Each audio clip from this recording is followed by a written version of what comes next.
আল্লাহ হচ্ছেন তিনি যিনি আকাশ সৃষ্টি করেছেন, জমিন সৃষ্টি করেছেন, আর আকাশ থেকে পানি বর্ষণ করে তোমাদের খাদ্য উৎপাদন করে দিয়েছেন। এ পানি হচ্ছে মানুষের জন্য জীবন। পানির এক নাম কি? জোরে বলেন, পানির এক নাম কি? জীবন। এই পানি এক নাম জীবন। কিন্তু কর্ণফুলীর পানি যদি চট্টগ্রামে 10 ফুট উঁচা হয়ে আসে, পানির নাম হবে কি? নাম হবে মরণ। এই পানিকে কন্ট্রোল করেন আল্লাহ রাব্বুল আলামিন। আল্লাহ যদি ইচ্ছে করেন বেশি করে পানি দিয়া পুরা এলাকা ডুবাই দিতে পারেন, আবার ইচ্ছে করলে পানির ভিতরে মানুষ বাঁচাই দিতে পারেন, আগুনের মধ্যে মানুষ বাঁচাইতে পারেন। সমস্ত ক্ষমতা হচ্ছে, কর্তৃত্ব কেবলমাত্র আল্লাহ পাকের। কর্তৃত্ব কার? কর্তৃত্ব কার? আল্লাহ পাকের কর্তৃত্ব। এ হচ্ছে আল্লাহর সৃষ্টি। আর আল্লাহ বাদে অন্যরা কি সৃষ্টি করেছে দেখাও। যদি ক্ষমতা থাকে দেখাও কি সৃষ্টি করেছে অন্যরা। আছে কিছু? আছে কিছু? সমস্ত সৃষ্টির মালিক কে? আরো জোরে বলেন কে? সব কিছুর স্রষ্টা হচ্ছেন আল্লাহ পাক। ওই আকাশের মালিক কে? চিল্লায় বলেন জোরে সোরে, আকাশের মালিক কে? বাতাসের মালিক কে? চন্দ্র সূর্যের মালিক কে? পৃথিবীর মালিক কে? গোটা সৃষ্টি জগতের মালিক কে? সবকিছুর মালিক যিনি, তিনি বলছেন এগুলি সব আমি সৃষ্টি করেছি। ফারুনি মাযা খালাকাল্লাযীনা মিন দুনি, আমি ছাড়া অন্যরা কে কি তৈরি করেছে দেখাও। আল্লাহ রাব্বুল আলামিন এভাবে করে মানুষের জন্য সবকিছু সৃষ্টি করেছেন।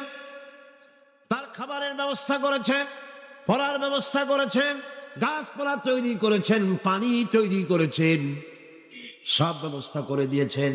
এমনকি শীতকালে পিঠা খাবেন, রসের ব্যবস্থাও করে দিয়েছে। চট্টগ্রামের রস আছে না? কি গাছের রস? খেজুর গাছের রস। এই খেজুর গাছের গোড়া খুঁজতে খুঁজতে 5 মাইল নিচেও যদি চলে যান, খেজুর গাছের মাথায় যেমন রস পাওয়া যায়, খেজুর গাছের 5 মাইল নিচে কি ওরকম এক ফোঁটা পানি পাওয়া যাবে? খেজুর গাছের ভিতরেও কি তেমন পাওয়া যাবে? ঠিক জায়গা মতো কাটলে যেমন রস পাওয়া যাবে, অন্য জায়গায় পাওয়া যাবে না। আবার খেজুর গাছের পাশে একটা নিম গাছ আছে, কিয়ামত পর্যন্ত নিম গাছ গিয়া চষেন, মিষ্টি লাগবে। কি লাগবে? আল্লাহ রাব্বুল আলামিন, আপনি পিঠা খাবেন, খেজুর গাছ দিয়ে রস তৈরি করে দিলেন। পায়েস খাবেন, চাউল তৈরি করে দিলেন, গম দিয়ে দিলেন। গোশ খাবেন, কিমা খাবেন, কি খাবেন, সমস্ত কিছু রব্বুল আলামিন তৈরি করে মানুষের সামনে দিয়ে দিলেন। আর বললেন খাও, পান করো, খাও, আর আমার শুকর আদায় করো। এর কথা এমন ভাবে পেশ করেছেন যা গোটা পৃথিবীর মানুষ যদি হেদায়েত পেতে চায়, ছোট্ট সূরাটি তার জন্য যথেষ্ট। পড়েন আমার সাথে। আল্লাহ পাক বলেন, হে নবী আপনি বলুন, আল্লাহ এক এবং একক, তার কোনো অংশীদার নাই, তিনি বেনিয়াজ, তিনি কাউকে জন্ম দেন নাই, তাকেও কেউ জন্ম দেয়নি। আকাশ আর জমিনে আল্লাহর সমকক্ষ কেউ নাই, কেউ। তিনি এক এবং একক। তার একত্ববাদের দাওয়াত দেওয়ার জন্য অসংখ্য পয়গম্বর আল্লাহ পাক এই দুনিয়ায় পাঠিয়েছেন। আর সমস্ত পয়গম্বর দাওয়াত দিয়েছেন কি? লা ইলাহা ইল্লাল্লাহ। কোনো ইলাহ নাই, কোনো আইনদাতা নাই, কোনো বিধানদাতা নাই, কোনো শাসনকর্তা নাই, আল্লাহ ছাড়া কেউ নাই। বলেন সুবহানাল্লাহ। আল্লাহ এক এবং একক, তিনি সব সৃষ্টি করেছেন। আল্লাহ পাক বলছেন, আল্লাহ হচ্ছেন তিনি যিনি আকাশ সৃষ্টি করেছেন, জমিন সৃষ্টি করেছেন, আর আকাশ থেকে পানি বর্ষণ করে তোমাদের খাদ্য উৎপাদন করে দিয়েছেন। এ পানি হচ্ছে মানুষের জন্য জীবন। পানির এক নাম কি? জোরে বলেন, পানির এক নাম কি? জীবন। এই পানি এক নাম জীবন। কিন্তু কর্ণফুলীর পানি যদি চট্টগ্রামে 10 ফুট উঁচা হয়ে আসে, পানির নাম হবে কি? নাম হবে মরণ। এই পানিকে কন্ট্রোল করেন আল্লাহ রাব্বুল আলামিন। আল্লাহ যদি ইচ্ছে করেন বেশি করে পানি দিয়া পুরা এলাকা ডুবাই দিতে পারেন, আবার ইচ্ছে করলে পানির ভিতরে মানুষ বাঁচাই দিতে পারেন, আগুনের মধ্যে মানুষ বাঁচাইতে পারেন। সমস্ত ক্ষমতা হচ্ছে, কর্তৃত্ব কেবলমাত্র আল্লাহ পাকের। কর্তৃত্ব কার? কর্তৃত্ব কার? আল্লাহ পাকের কর্তৃত্ব। হযরত নূহ আলাইহিস সালামের জামানায় 40 দিনের বন্যা। এই বন্যার পরে জাহাজ যখন নেমে গেল, তখন তিনি মনে মনে ভাবলেন, আমি তো জোড়ায় জোড়ায় করে সমস্ত প্রাণীগুলি আর মানুষগুলি, কিছু কিছু মানুষ যারা ঈমান এনেছিল তাদের জাহাজে উঠাইছে, কিন্তু একটি বুড়ি আমার উপরে ঈমান এনেছিল আর আমি তার ওয়াদা করেছিলাম সাথে করে নিয়ে যাব, আমি তো তার কথা ভুলে গিয়েছি। অনুশোচনা এলো। জাহাজ থেকে নেমে চতুর্দিকে লক্ষ্য করলেন, মানুষ নাই, জনপদ নাই, সব শেষ হয়ে গেছে। পাহাড় পর্বত কাঠ হয়ে পড়েছে, বিল্ডিং গুলি শেষ হয়ে গিয়েছে, কোন জনপদে কোনো প্রাণী নাই, প্রাণী বলতে কিছুই নাই। হঠাৎ দূরে দেখলেন একটা কুড়ে ঘরের মতো দেখা যায়। ভাবলেন, এত বড় বন্যার ভিতরে কুড়ে ঘর কেমনে থাকলো? আস্তে করে হেঁটে গেলেন কুড়ে ঘরের কাছে। ভেতরে মানুষ আছে বলে মনে হলো। বাইরের থেকে প্রশ্ন করলেন, ভিতরে কে? জবাব এলো, আমি এই ঘরের মালিক, আমি এক বুড়ি বিধবা এক মহিলা। তখন নেমে গেল। তখন তিনি মনে মনে ভাবলেন, আমি তো জোড়ায় জোড়ায় করে সমস্ত প্রাণীগুলি আর মানুষগুলি, কিছু কিছু মানুষ যারা ঈমান এনেছিল তাদের জাহাজে উঠাইছে, কিন্তু একটি বুড়ি আমার উপরে ঈমান এনেছিল আর আমি তার ওয়াদা করেছিলাম সাথে করে নিয়ে যাব, আমি তো তার কথা ভুলে গিয়েছি। অনুশোচনা এলো। জাহাজ থেকে নেমে চতুর্দিকে লক্ষ্য করলেন, মানুষ নাই, জনপদ নাই, সব শেষ হয়ে গেছে। পাহাড় পর্বত কাঠ হয়ে পড়েছে, বিল্ডিং গুলি শেষ হয়ে গিয়েছে, কোন জনপদে কোনো প্রাণী নাই, প্রাণী বলতে কিছুই নাই। হঠাৎ দূরে দেখলেন একটা কুড়ে ঘরের মতো দেখা যায়। ভাবলেন, এত বড় বন্যার ভিতরে কুড়ে ঘর কেমনে থাকলো? আস্তে করে হেঁটে গেলেন কুড়ে ঘরের কাছে। ভেতরে মানুষ আছে বলে মনে হলো। বাইরের থেকে প্রশ্ন করলেন, ভিতরে কে? জবাব এলো, আমি এই ঘরের মালিক, আমি এক বুড়ি বিধবা এক মহিলা, আপনি কে? তিনি বললেন, আমি হচ্ছি এই জামানার পয়গম্বর হযরত নূহ আলাইহিস সালাম। বুড়ি বলছেন, আমারও ধারণা তাই। আপনি আমাকে ওয়াদা করেছিলেন বন্যা হলে পরে, বন্যার আভাস যখন আপনি পাবেন, আমাকে আপনি সাথে করে জাহাজে উঠায় নিয়ে নিবেন। আমার মনে হয় বন্যা কবে হবে সেই খবর দেওয়ার জন্য আপনি এসেছেন। হযরত নূহ আলাইহিস সালাম সিজদায় পড়ে কাঁদতে লাগলেন, বললেন, রব্বুল আলামিন, তোমার কুদরত বোঝার ক্ষমতা আমার নাই। 40 দিন পর্যন্ত পানির ভিতরে মানুষ কেমনে জীবিত রইল? আল্লাহ পাক শোনালেন, নূরে, বিপদ যখন এলো, তুমি তোমার উম্মতকে ভুলে যেতে পেরেছো, ভুলে গিয়েছো, কিন্তু আমি রব্বুল আলামিন রহমানুর রহিম, আমি আমার বান্দিরে ভুলি নাই।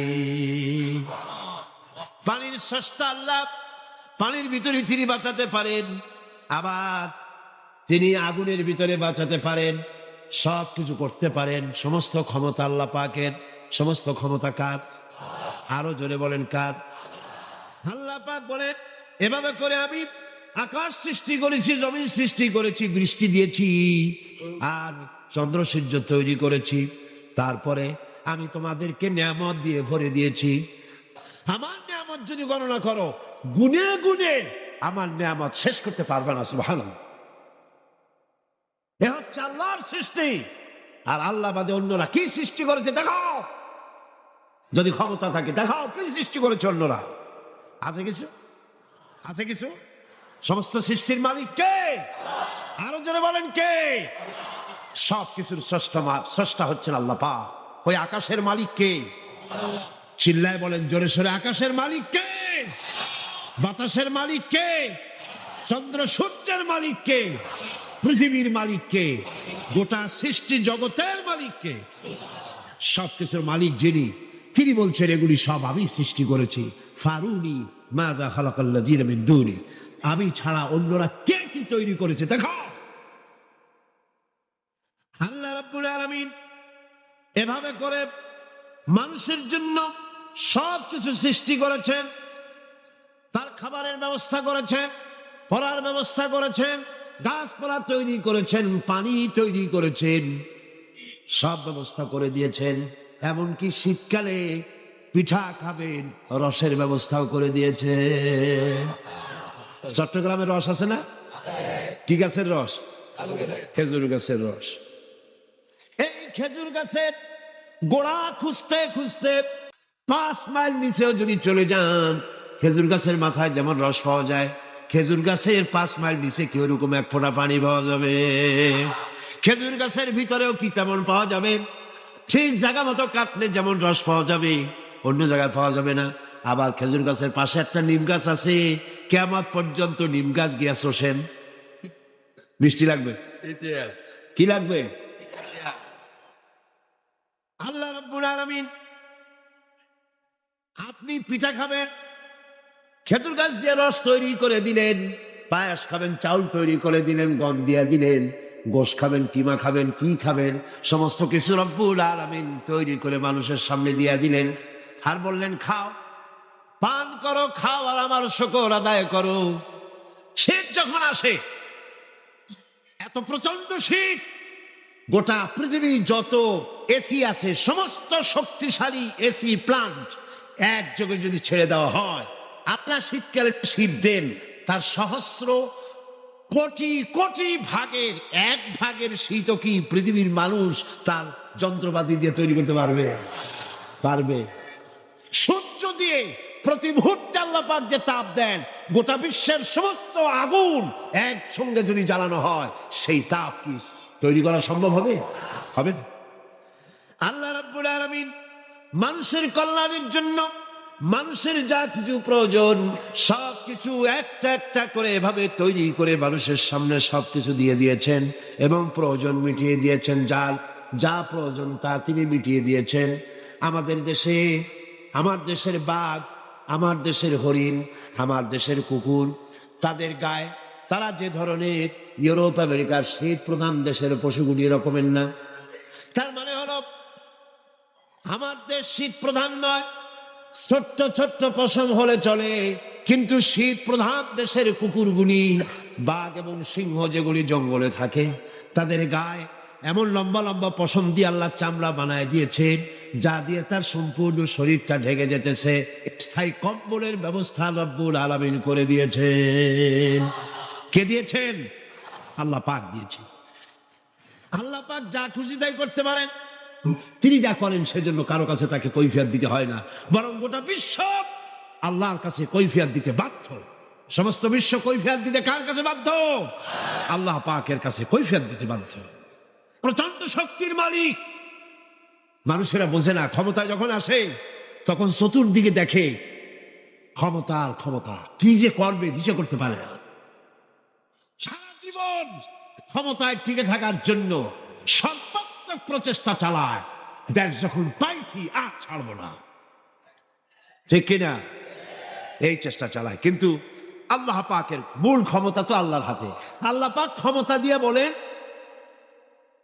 লিনানজুরাকুম কাইফা তা'মালুন, ক্ষমতা দিয়ে তাকায় থাকি তোমার আমলটা কি হয় তা দেখার জন্য, তুমি করোটা কি সেইটা দেখার জন্য আমি দেখি। লিনানজুরাকুম কাইফা তা'মালুন। মানুষ ক্ষমতা হাতে পায়, অত্যাচারের স্টিম রোলার চালায়, আল্লাহ দেখতে থাকেন। আর আল্লাহ যখন অ্যাকশন নেন, সেই অ্যাকশন থেকে তাকে কেউ বাঁচাইতে পারে না। প্রচন্ড ক্ষমতার মালিক। রাতকে দিন বানাতে পারেন, দিনকে রাত বানাতে পারেন, আমিরকে ফকির বানাতে পারেন, ফকিরকে আমির বানায় দিতে পারেন, রাস্তার লোক ধরে নিয়ে প্রেসিডেন্ট বানায় দিতে পারেন, আবার নারাজ হলে পরে জুতার মালা দিয়া জেলখানায় ঢুকাইয়া দিতে পারে। ক্ষমতায় থাকা গাড়ি ফুলের মালা এত বেশি পায়, ফুলের মালায় গলা ভরে যায়। গাবতলির কোরবানির হাটেও এত মালা পায় না। এত মালা গলায় দিয়া আনন্দে ফুর্তিতে মারতে থাকে। আমার বন্ধুগণ মনে রাখেন, ফুলের মালায় আত্মহারা হয়েও না যারা ক্ষমতায় থাকো। এই ফুলের মালা আর ফাঁসির রশি একেবারেই পাশাপাশি। ফুলের মালা থেকে ফুলগুলি ঝরে পড়লেই ওই রশিটাই ফাঁসি হওয়ার জন্য যথেষ্ট, ঠিক কিনা? মানুষ বোঝে না, বোঝে না। আল্লাহ বলেন আমি তাকায় থাকি, দেখি কি করো, তোমার আমলটা কেমন হয়। ক্ষমতার মালিক আল্লাহ, দেওয়ার মালিক আল্লাহ। আর যখন নারাজ হয়ে যায় এক থাপ্পড় মেরে ক্ষমতা ছিনায় নিয়ে যান। পারেন কিনা? পারেন কিনা? ইতিহাস সাক্ষী। কিন্তু ইতিহাসের সবচেয়ে বড় শিক্ষা যে মানুষেরা ইতিহাস থেকে শিক্ষা গ্রহণ করে না। পৃথিবী খেল তামাশা করার জায়গা না। ইতিহাস থেকে শিক্ষা নাও, পূর্বপুরুষদের দিকে তাকাও। আল্লাহ দিনের কর্মীদের উপরে আঘাত লাগাবার কারণে বংশ শুদ্ধ আল্লাহ সাফ করে দিয়েছে। দেন নাই? সে আল্লাহ আছে না নাই? চিল্লায় কোন আছে না নাই? সে আল্লাহ পাক আছে। সে আল্লাহকে ভয় করে। ইত্তাকিল্লাহ, সে আল্লাহকে ভয় করে। আল্লাহ পাক ইচ্ছে করলে ক্ষমতা দিতে পারে, ইচ্ছে করলে ক্ষমতা ছিনায়ও নিতে। সে আল্লাহ রাব্বুল আলামিন ক্ষমতা দেওয়ার মালিক, ক্ষমতা ছিনায় নেওয়ার মালিক, হায়াতের মালিক, মওতের মালিক। সবাই বলুন, হায়াতের মালিক কে? মওতের মালিক কে? খাবারের মালিক কে? হাসাবার মালিক কে? কাঁদাবার মালিক কে? সব কিছুর মালিক কে? আল্লাহ রাব্বুল আলামিন। সব কিছুই উপরে তিনি ক্ষমতাবান, যা খুশি তাই তিনি করেন। এ হচ্ছে আল্লাহর সৃষ্টি। সবকিছু আল্লাহ সৃষ্টি করেছেন। বরং কাফের বেঈমান যারা অস্বীকার করে আল্লাহ রাব্বুল আলামিন, সেই মানুষেরাই বুঝতে পারে না। বরং মানুষ যা কিছু তৈরি করেছে তা সবই আল্লাহর বানানো জিনিস, তার থেকেই করেছে। কথাটা বুঝে আসে না? মানুষ না বুঝেই বিজ্ঞানকে সবকিছুর প্রশংসা বিজ্ঞানের জন্য করে, বিজ্ঞানের জন্যই প্রশংসা অস্থির হয়ে যায়। বিজ্ঞানীরা প্লেন বানিয়েছে, বিজ্ঞানীরা গাড়ি বানিয়েছে, বিজ্ঞানীরা কম্পিউটার তৈরি করেছে। প্রশংসা করো সেই আল্লাহ যে আল্লাহ রাব্বুল আলামিন বিজ্ঞানীর মাথায় বুদ্ধি দিয়েছে। প্রশংসা কার? আল্লাহ পাকের প্রশংসা করতে হবে। যা কিছু আল্লাহ বলছেন এ সব কিছু আল্লাহর সৃষ্টি। মানুষ কিছুই সৃষ্টি করেনি, শুধু আল্লাহর সৃষ্টি দিয়ে জোড়া তালি দিয়ে বানিয়েছে। ঠিক না? আল্লাহর বানানো জিনিস দিয়ে জোড়া তালি দেওয়া হয়েছে। আল্লাহ পাকের সৃষ্টি তো দূরের কথা, আল্লাহকেই মানতে চায় না। কি বলে?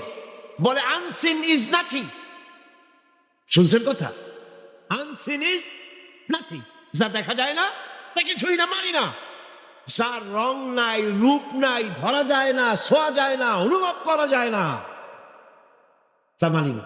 নাউযুবিল্লাহ। এই কথা দিয়ে তারা আল্লাহরে অস্বীকার করতে চায়। অথচ এই ভদ্রলোকেরা মাধ্যাকর্ষণ না দেখেই বিশ্বাস করে মাধ্যাকর্ষণ আছে। ঠিক কিনা? এই ভদ্রলোকেরা বিদ্যুতের শক্তি দেখেই, বিদ্যুৎকেও দেখে। আপনারা দেখতেছেন বিদ্যুতের শক্তি দেখে বিদ্যুৎকে বিশ্বাস করে। বাতাসের প্রচন্ডতা দেখে বাতাসকে অনুভব করে, বিশ্বাস করে। অক্সিজেন চোখে দেখে না, ইথানকে চোখে দেখে না, বিশ্বাস। কিন্তু এমনই নাস্তিক, এমনই কপাল পোড়া যে আল্লাহরে দেখা যায় না তাই বিশ্বাস করা যাবে না। তাহলে আল্লাহর সৃষ্টি কার সৃষ্টি? বলেন সবাই খুশি হয়ে, কার সৃষ্টি? ফারুনি মাযা খালাকাল্লাযিনা মিন দুনি। আল্লাহ ছাড়া কে কি বানাইছে? দেখো সব কে বানিয়েছে? খুশি হইয়া মুখ ফুলাইয়া জোরে কোন কে বানিয়েছে? ওই আল্লাহ রাব্বুল আলামিন বলেন, দুনিয়ার সব দিক থেকে চোখ ফিরাইয়া তারা কি তা অনুধাবন করে না? তোমার মধ্যেও আমার নিদর্শন আছে। কার মধ্যে? আমাদের মধ্যে। কোন কার মধ্যে? আমাদের মধ্যে আল্লাহ নিদর্শন আছে। মানুষ যদি তার নিজের দেহের প্রতি লক্ষ্য করে তাহলে সে মহান আল্লাহ পাকের অসংখ্য কুদরত দেখতে পাবে। যেমন একটি শিশু যখন জন্ম হয় তখন তার হাড়ের পরিমাণ হয় 305টি। পরে এগুলি একটা দুটো মিশে গিয়ে পরিমাণ দাঁড়ায় 206টি হাড়। 560টি পেশি দিয়ে এই হাড়গুলিকে বেঁধে রাখা হয় এবং মোট গিরার পরিমাণ দাঁড়ায় 100 গিরা। আপনি কি জানেন আপনার আঙ্গুলের মাথা থেকে বাহু পর্যন্ত কয়টা গিরা আছে? গণবেন কখন? কিলাকিলি করি তো কুল পান না। দেখেন না গিরা কতগুলা? আঙ্গুলের এই আঙ্গুলের মধ্যেই কতগুলা গিরা। এখানে গিরা, সেখানে গিরা, এখানে গিরা, এখানে গিরা, এখানে গিরা, বাহুতে গিরা। গিরা যদি একটাও না হতো, হাতটা হাত হইতো না। হাত কি হইতো? লাঠি। লাঠি হইতো। হাসতেছেন, সুবহানাল্লাহ গণ। ওয়াফি আনফুসিকুম আফালা তুবসিরুন। তোমার ভেতরে আমার নিদর্শন আছে, অনুধাবন করো। মানব শরীর এক আশ্চর্য মেশিন, সুবহানাল্লাহ, আশ্চর্য মেশিন। লক্ষ কোটি সেল এবং লাখ সেল দিয়ে জটিল মেশিন পত্রের সমন্বয় এই দেহ তৈরি করা হয়েছে।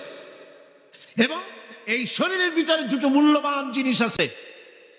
তার একটি হচ্ছে কন্ট্রোল রুম, যাকে বলা হয় ব্রেইন।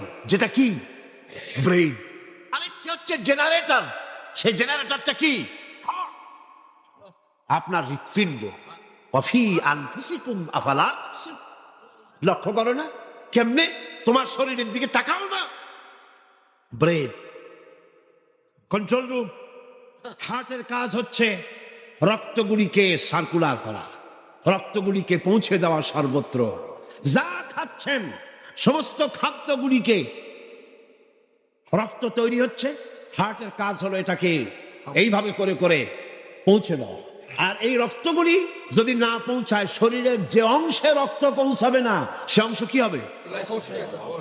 প্যারালাইজড হবে, অবশ হবে। মাশাআল্লাহ, আপনারা সব ডাক্তার, বুঝতে পারতেছেন, কথা বুঝে ফেলতেছেন, আলহামদুলিল্লাহ।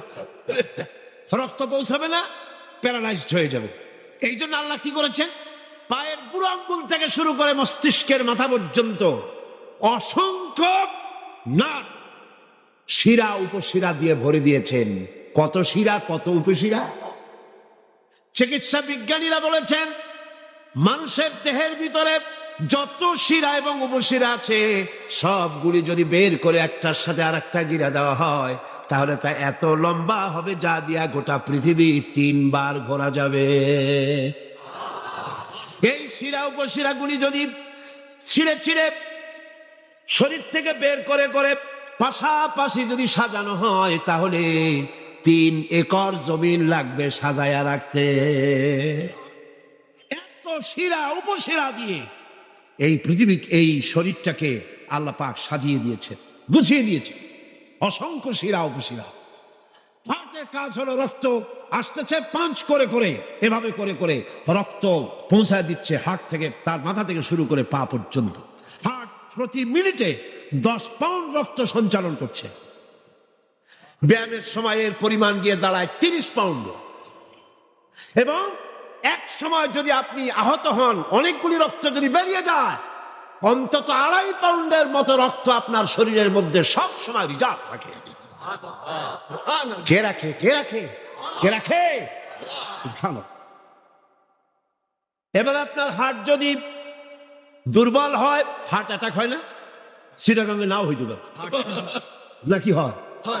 হার্ট যদি অ্যাটাক হয়, হার্ট অ্যাটাক হয় কেন?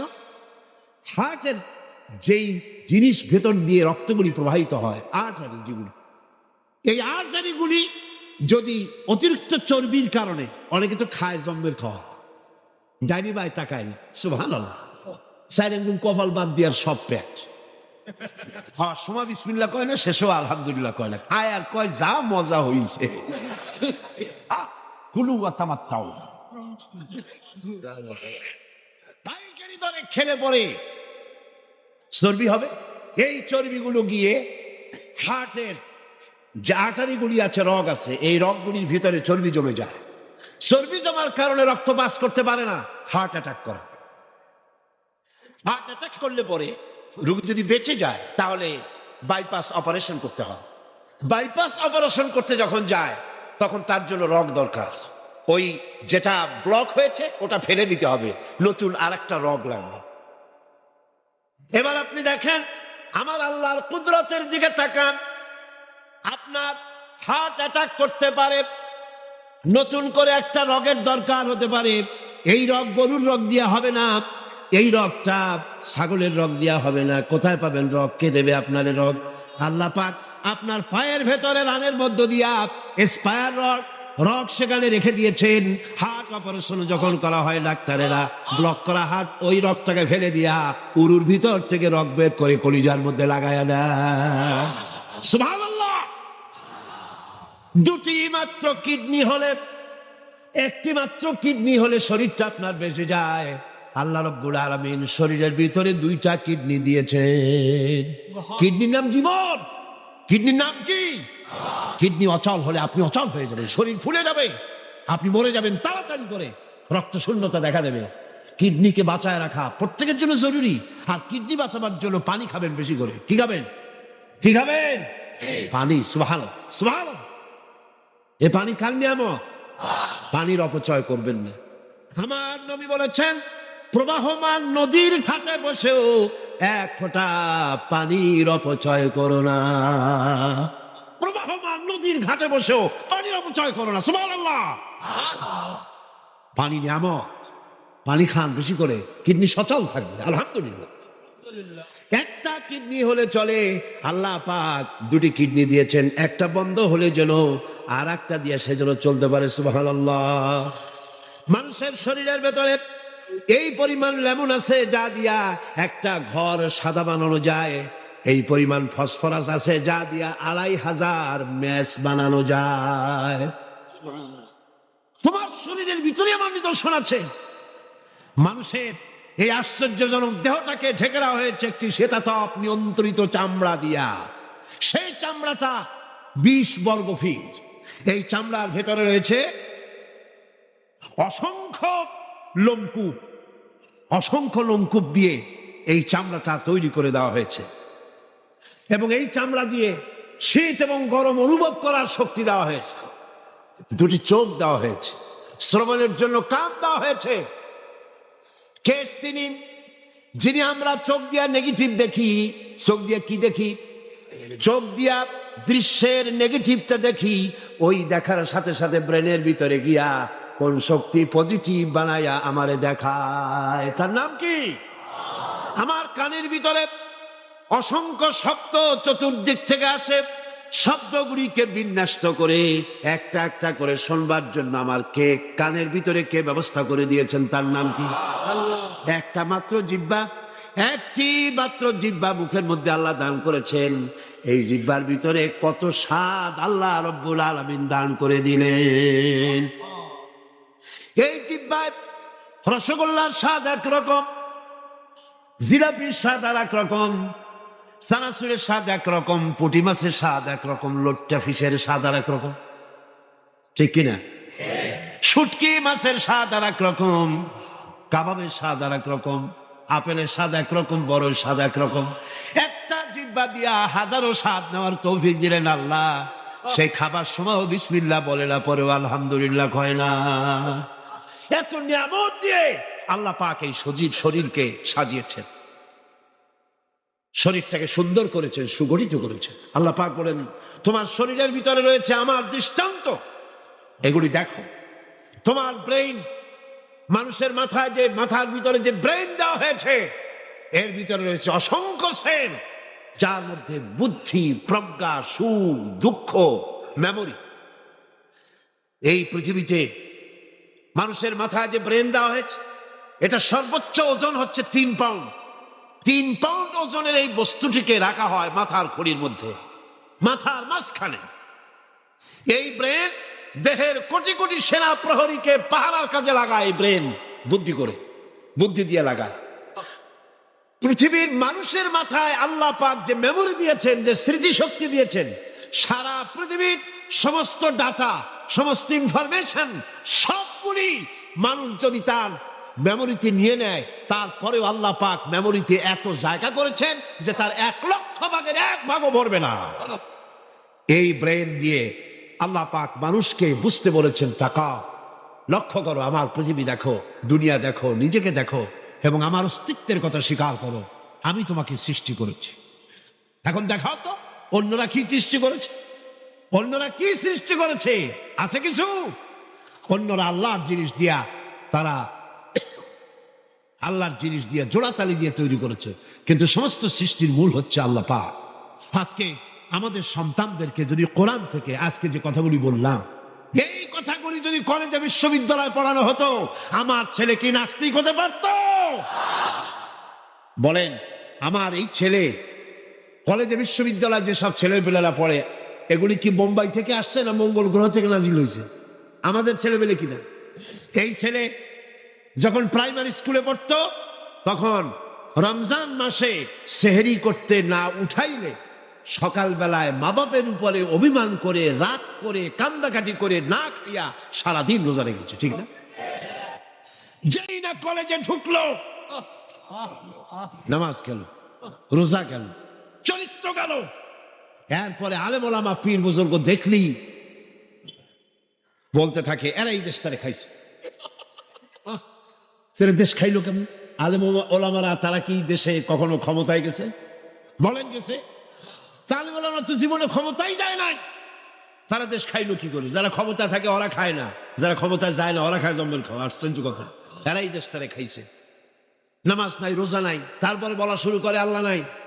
এরপরে ডু ফুর্তি নো চিন্তা, জেনা, ব্যভিচার, মদ, জুয়া ইত্যাদিতে লিপ্ত হয়ে গেল।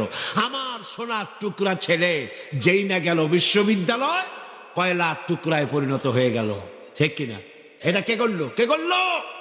করেছে এক শ্রেণীর শিক্ষক নামের কলঙ্ক, যারা শান্তিনিকেতনের গোলাম, যারা মার্কস এবং লেনিনের গোলাম, মাও সেতুংয়ের গোলাম। এই গোলামেরা দুনিয়ার মানুষকে, আমার সন্তানগুলিকে ধ্বংস করে দিল। আর যদি আমি আলোচনার শুরুতেই বলেছিলাম, যদি কোরআন এবং সুন্নাহ যদি পড়ানো হতো কলেজ বিশ্ববিদ্যালয়, তাহলে আমার এই সন্তানগুলি চোর হতো না, ডাকাত হতো না, জেনাকার হতো না, বদমাশ হতো না, হাঁটি মুসলমান হয়ে বেরিয়ে আসতো, যা দেখলে আমাদের চক্ষু ঠান্ডা হয়ে যেত। যেরকম সুবহানাল্লাহ। সেই ধরনের এই কোরআন ভিত্তিক শিক্ষা ব্যবস্থা বাংলাদেশে চালু হোক, তা কি আপনারা চান? জোরে বলেন চান? যারা চালা চান দু হাত উঁচু করে দেখান। আল্লাহ রাব্বুল আলামিন যিনি কোরআন দিয়েছেন মানুষকে শিখবার জন্য, চরিত্র বানাবার জন্য, দিনদার হওয়ার জন্য, এই কোরআন এবং সুন্নাহর বদৌলতেই পৃথিবীতে শান্তি এসেছিল, পৃথিবীতে অর্থনৈতিক মুক্তি এসেছিল, মানুষ সুখ পেয়েছিল, মানুষ সৌন্দর্য পেয়েছিল। আমরা যদি আবার সুখ শান্তি ফিরে পেতে চাই, আবার আমাদেরকে কোরআন এবং সুন্নাহর শিক্ষার দিকে ফিরে যেতে হবে। তাওহীদের পথে, শিরক থেকে বেঁচে আল্লাহর পথে আগাবার জন্যে আমরা তৈরি হয়ে যাই। রব্বুল আলামিন তুমি আমাদের দিলের সমস্ত নেক কামনা পুরা করো এবং আমাদেরকে তোমার খাঁটি গোলামদের মধ্যে শামিল করো। রব্বুল আলামিন কিয়ামতের দিন তুমি মেহেরবানি করে আমাদেরকে তোমার গোলাম হিসাবে কবুল করে নিও।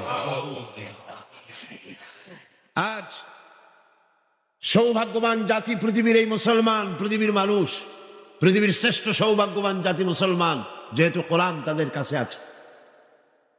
আমি কথা মনে প্রাণে বিশ্বাস করি, হয়তো আপনারা আমার সাথে একমত হবেন। আমাদের দেশের কলেজ বিশ্ববিদ্যালয়গুলিতে মাদ্রাসা শিক্ষার মতো কোরআন হাদিসকে যদি বাধ্যতামূলক করে 30 পারা কোরআন শরীফের তাফসীর পড়ানো হতো, যদি 6 খানা বিশুদ্ধ হাদিসে প্রতিটি হাদিস অর্থ এবং ব্যাখ্যা সহকারে পড়ানো হতো, তাহলে শিক্ষাঙ্গনগুলি থেকে ডাকাত, দর্শনকারী, চোর, মাস্তান, চাঁদাবাজ বেরোতো না। শিক্ষাঙ্গনগুলি থেকে বেরোতো কি? শিক্ষাঙ্গনগুলি, কলেজ বিশ্ববিদ্যালয়গুলি আমাদেরকে উপহার দিত খান জাহান আলী, উপহার দিত শাহ আমানত, শাহ মখদুম, উপহার দিত শহীদ তিতুমির, সালাউদ্দিন আইয়ুবী, জামাল উদ্দিন আফগানির মতো দেশপ্রেমিক নেতা, বিশ্বজোড়া নেতা। উপহার দিয়ে দেশকে তারা ধন্য করে দিত। ওনারা বলছেন মাদ্রাসা শিক্ষার প্রয়োজন নাই, ধর্ম শিক্ষার প্রয়োজন নাই। এ ব্যাপারে কিছু সংখ্যক শিক্ষক নামের কুলাঙ্গা তারা রিপোর্ট, চিঠিপত্র, সেমিনার করে করে শিক্ষা মন্ত্রণালয় এবং প্রধানমন্ত্রীর কাছে রিপোর্ট পাঠাচ্ছেন। মুসলমান নামের কলঙ্ক, শিক্ষক নামের কুলাঙ্গা, ঠিক কিনা কন? আজ পর্যন্ত এই পৃথিবীতে সত্য, সত্যবাদিতা, সততা, ন্যায়নিষ্ঠা, চরিত্র, ভদ্রতা, ভালোবাসা, পরোপকার, ভালো ভালো গুণাবলী পৃথিবীতে যতটুকুন অবশিষ্ট আছে তা অবশ্যই মাদ্রাসা শিক্ষার কারণেই আছে, অবশ্যই তা কোরআন এবং হাদিসের শিক্ষার কারণেই আছে। সুতরাং আজ দেশ থেকে অন্যায়, অসত্য এবং সন্ত্রাস, ধর্ষণ, চাঁদাবাজি, মাস্তানি, সুদ, ঘুষ যদি বন্ধ করতে হয়, ইসলামী শিক্ষা বাধ্যতামূলক করতে হবে। এর কোনো বিকল্প নাই। ইসলামী শিক্ষার বিরুদ্ধে যারা উঠে পড়ে লেগেছেন তাদের জানতে হবে, আপনারা এই দেশের জনগণের রিভিনিউ দিয়া, এই দেশের 12 কোটি মুসলমানের রক্তার্জিত পয়সা দিয়ে আপনার বউর পরনের শাড়ি পেঁচানো হয়েছে। এদেশের 12 কোটি মুসলমানের রক্তার্জিত পয়সা দিয়ে আপনার গাড়ির চাকা ঘোরে। আপনার বাড়িতে এসি, টিভি, আপনার বাড়িতে সুখ সৌন্দর্য যা কিছু আছে, এদেশের মুসলমানদের রক্তের বিনিময়তা আছে। সুতরাং ভারতকে খুশি করার জন্য ইসলামী শিক্ষার বিরুদ্ধে যে ষড়যন্ত্র চালু হয়েছে, সেই ষড়যন্ত্রের বিরুদ্ধে সকল জাতিকে, জাতি ধর্ম নির্বিশেষে ঐক্যবদ্ধ হয়ে প্রতিবাদ গড়ে তুলতে হবে, প্রতিরোধ গড়ে তুলতে হবে। ধর্মীয় শিক্ষা বাধ্যতামূলক করার অর্থ এটা নয় যে হিন্দুদেরকে ধরে ধরে ইসলাম শেখানো হবে। এর অর্থ কি তাই? খ্রিস্টানদেরকে ইসলাম শেখানো হবে, অর্থ কি তাই? না। ধর্মীয় শিক্ষা বাধ্যতামূলক করার অর্থ হলো হিন্দু তার হিন্দু ধর্ম শিখতে বাধ্য, কম্পালসারি। খ্রিস্টান তার ধর্ম শিখবে, বৌদ্ধরা তার ধর্ম শিখবে, আর মুসলমানেরা ইসলাম শিখবে। কলেজ, বিশ্ববিদ্যালয়, প্রাইমারি থেকে শুরু করে মাস্টার ডিগ্রি পর্যন্ত কোরআন এবং হাদিস শিখবে সেইভাবে যেভাবে মাদ্রাসায় শেখানো হয়। তাহলেই চুরি কমবে, ডাকাতি কমবে, জেনা কমবে, বদমাশি কমবে। কথা ঠিক কিনা কন? একটি প্রমাণ দিয়ে মূল আলোচনায় ফিরে যাব। বাংলাদেশে 460টি থানা আছে, এখন থানা আরো কিছু বেড়েছে। এই থানাগুলিতে ব্ল্যাক লিস্ট আছে, যেখানে ওই থানার অধীনে যত চোর আছে, ডাকাত আছে, হাইজাকার আছে, সকলের নাম তালিকাভুক্ত আছে থানায়। আছে না? আছে কিনা? আপনার এই চট্টগ্রাম পাহাড়তলী থানা, কোতোয়ালি থানা, চন্দনাইশ থানা, আরো কি কি থানা আছে না? হ্যাঁ, ডবল মুরিং থানা আছে, এই সমস্ত সাতকানিয়া থানা আছে। এই সমস্ত থানায় আপনি চেক করেন, ওসি সাহেবকে বলেন আপনার এই থানায় বিগত 26 বছরের ব্ল্যাক লিস্টটা দেখান। যেই লিস্টিতে আপনার থানার চোর, ডাকাত, জেনাকার, বদমাস, ছিনতাইকারী, মাস্তান, চাঁদাবাজ, ধর্ষণকারী যাদের লিস্ট আছে, ওই লিস্ট আমাকে একটু দেন। দেখুন 26 বছরের এই লিস্টের ভিতরে মৌলানা সাহেবের নাম আছে কয়টা? হাফেজে কোরআনের নাম আছে কয়টা? মাদ্রাসা শিক্ষকের নাম আছে কয়টা? চোর, ডাকাত, লুটেরার নাম আছে কয়টা? অর্থ কি দাঁড়ালো? অর্থ দাঁড়ালো এই মাদ্রাসা শিক্ষা জাতিকে উপহার দেয় সৎ এবং চরিত্রবান নাগরিক। কলেজ, বিশ্ববিদ্যালয়কে আমি খারাপ বলি না, পাত্র তো নিশ্চয়ই ভালো, এ মাইক তো অবশ্যই ভালো, তাফসীর হবে ভালো, বক্তব্য হবে ভালো, জাতি গঠনের কথা হবে ভালো, কিন্তু অশ্লীল গান যখন এটা দিয়ে প্রচার হবে তখন মাইক খারাপ না যে গায় সে খারাপ? তাহলে কলেজ বিশ্ববিদ্যালয় নিশ্চয়ই খারাপ নয়। কলেজ বিশ্ববিদ্যালয় পবিত্র শিক্ষাঙ্গন, অপবিত্র দুষ্ট হচ্ছে সেই সরকার যে সরকার কলেজ বিশ্ববিদ্যালয় থেকে ভালো চরিত্রবান ছাত্র তৈরির জন্য শিক্ষানীতি ইসলামী করে না। আল্লাহ রাব্বুল আলামিন এই জাতিকে সুমতি দান করুন বলি আমিন। কোরআন কি শিখায়? আসুন কোরআনের কাছে যাই। কোরআনের শিক্ষানীতি আমরা আসছি, সেদিকে সরকারকে বুঝাতে চাই। নিশ্চয়ই সরকারের কেরামন কাতিবিনরা এখানে ঘোরাফেরা করতেছেন, আছে না? ভালো করে লিখেন, উল্টা পাল্টা করে লিখবেন না, যেহেতু কলম বুমেরাং হতে সময় লাগে না, সময় লাগে না। যেটা বলি সেটাই লিখেন। সরকারকে জানিয়ে দেন দেশের জনগণ কুদরতে খোদা শিক্ষা কমিশন রিপোর্টকে ধিক্কার দেয়, হুথু নিক্ষেপ করে। এদেশের 12 কোটি জনগণ তারা চায় এই কোরআনের শিক্ষা। কিসের শিক্ষা? কোরআনের শিক্ষা চায়। এই কোরআন দিয়েই তো রাসূল করিম সাল্লাল্লাহু আলাইহি সাল্লাম আরবের সেই অভদ্র, অসভ্য, বর্বর কুসংস্কারাচ্ছন্ন একটি সমাজের আমূল পরিবর্তন এনে দিয়েছিলেন, ঠিক না? এটা সেই কোরআন। গত 20 বছর ধরে এই মঞ্চে যত কথা আল্লাহ বলেছেন সাক্ষী দেন। আমি কোনোদিন বলেছি এটা আমার বাবার কথা বলেছি? আমরা বাবার কথা বলতে আসি না, বাবার দালালি করতে আসি না। আমরা দালালি করি ঠিকই, আমরা অবশ্যই দালালি করি। সে দালালি পৃথিবীর কোন রাষ্ট্রের নয়, কোন ব্যক্তির নয়। দালালি করি আল্লাহ রাব্বুল আলামিনের, আর করি বিশ্ব নেতা জনাব মুহাম্মদ রাসূলুল্লাহ সাল্লাল্লাহু আলাইহি ওয়াসাল্লামের। এই দালালি যদি অপরাধ হয়, এই দালালি যদি অপরাধ হয়, তাহলে এই অপরাধের জন্য ফাঁসির মঞ্চে চড়তে রাজি আছি। আল্লাহর কথা, রসুলের কথা বলতেই থাকবো ইনশাআল্লাহ। আল্লাহ যেন সে তৌফিক আমাদের দেয়। কোরআন আজিম কিতাব। বঞ্চিত হতভাগ্যরা কোরআনের মাহফিলও আসে না, কোরআন শুনতেও আসে না, পড়েও নাই জীবন, শুনতেও আসে না। আছে কিছু পত্রিকা ভারতের টাকায় বাইর করছে, রঙিন রঙিন পত্রিকা, প্রত্যেক জেলায় জেলায় বিশাল বিশাল ভবন। কোথায় টাকা পাও বুঝি? সময় আসবে প্রতিটি পায়ের হিসাব দিতে হবে। এই চট্টগ্রামে কোন নর্তকীর ক্ষমতা নাচ তাও পত্রিকায় জায়গা পায়। এই বিশাল মাহফিল একটা কলমও জায়গা পায় না। কিয়ামতে কি জবাব দিবি? আল্লাহর কাছে কোথায় গিয়ে দাঁড়াবে? মুসলমান নামের কলঙ্ক, সাংবাদিক নামের কলঙ্ক, যারা কোরআনের মর্যাদা দিতে জানে না, আর যারা জানে তাদের উপর আল্লাহ রহমত নাজিল হোক। জোরে বলেন আমিন, জোরে বলেন আমিন। আর যারা সাংবাদিকতার মুখে কালিমা লেপন করে ভারতের পা চাটা গোলাম হয়েছে, আল্লাহ তাদেরকে হেদায়েত নসিব করে দিন। ভারত তোমারে বাঁচাবে না, ভারতের টাকা বাঁচাতে পারবে না। যখন গজব আসবে টেলিফোন করে তোমার বাবাজিরে খবর দেবারও সময় পাবা না। কোরআনের কাছে আসো, কোরআন তোমাকে মুক্তি দেবে। কে মুক্তি দেবে? কোরআন। বিজ্ঞানে ভরা, রাষ্ট্রবিজ্ঞানে ভরা। কে বলেছে কোরআন তাবিজ তদবিরের কিতাব? না, এটা তাবিজের কিতাব নয়, এটা তদবিরের কিতাব নয়, এটা ঝাড়ফুঁকের কিতাব নয়, এটা সংবিধান। এটা কি? এটা কনস্টিটিউশন।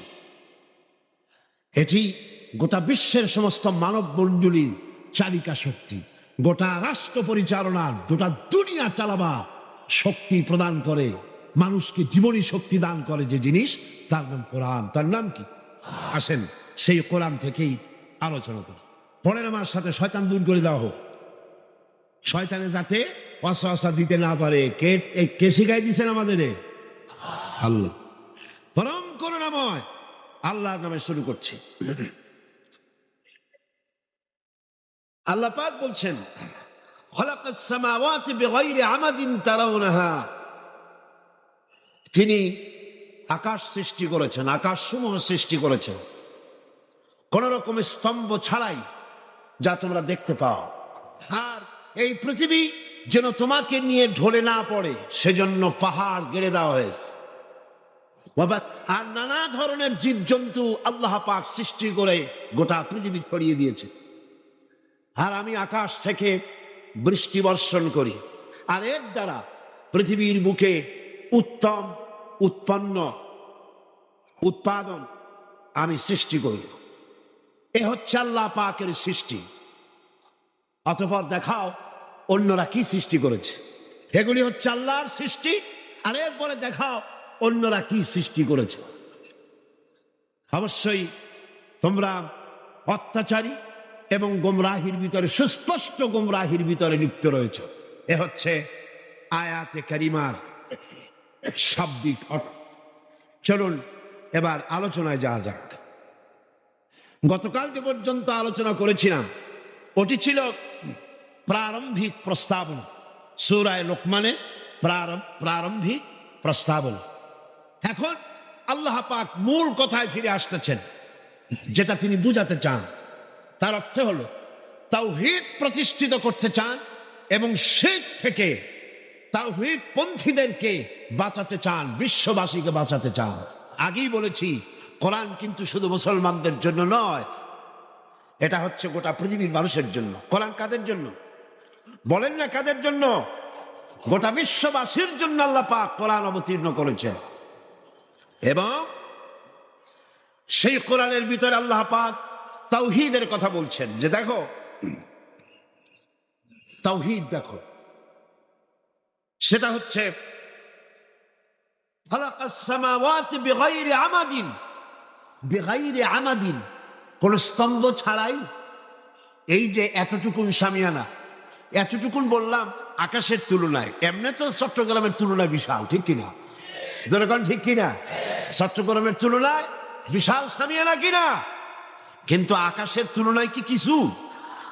কিছুই নেই। এইটুকুন শামিয়ানায় কত শত খুঁটি, একটু চোখ বুলাম তো, তাহলে ওই বিশাল আকাশ কোনদিন খুঁটির সাথে চলতে গিয়ে বাড়ি লাগছে মাথায়? একটা খুঁটি দেখছেন আপনারা?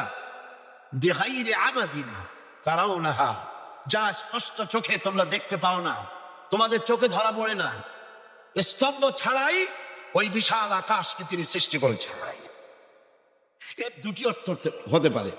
একটি অর্থ হচ্ছে তোমরা নিজেরাই দেখতে পাচ্ছ, স্তম্ভ ছাড়াই এটাকে আল্লাহ পাক রেখেছে। আর দ্বিতীয় অর্থ হতে পারে এই, এমন স্তম্ভ আছে যা তোমরা দেখতে পাও না। হযরত ইবনে আব্বাস রাদিয়াল্লাহু তাআলা আনহু এই দ্বিতীয় অর্থ গ্রহণ করেছেন, এমন স্তম্ভ আছে যা আমরা দেখতে পাই না।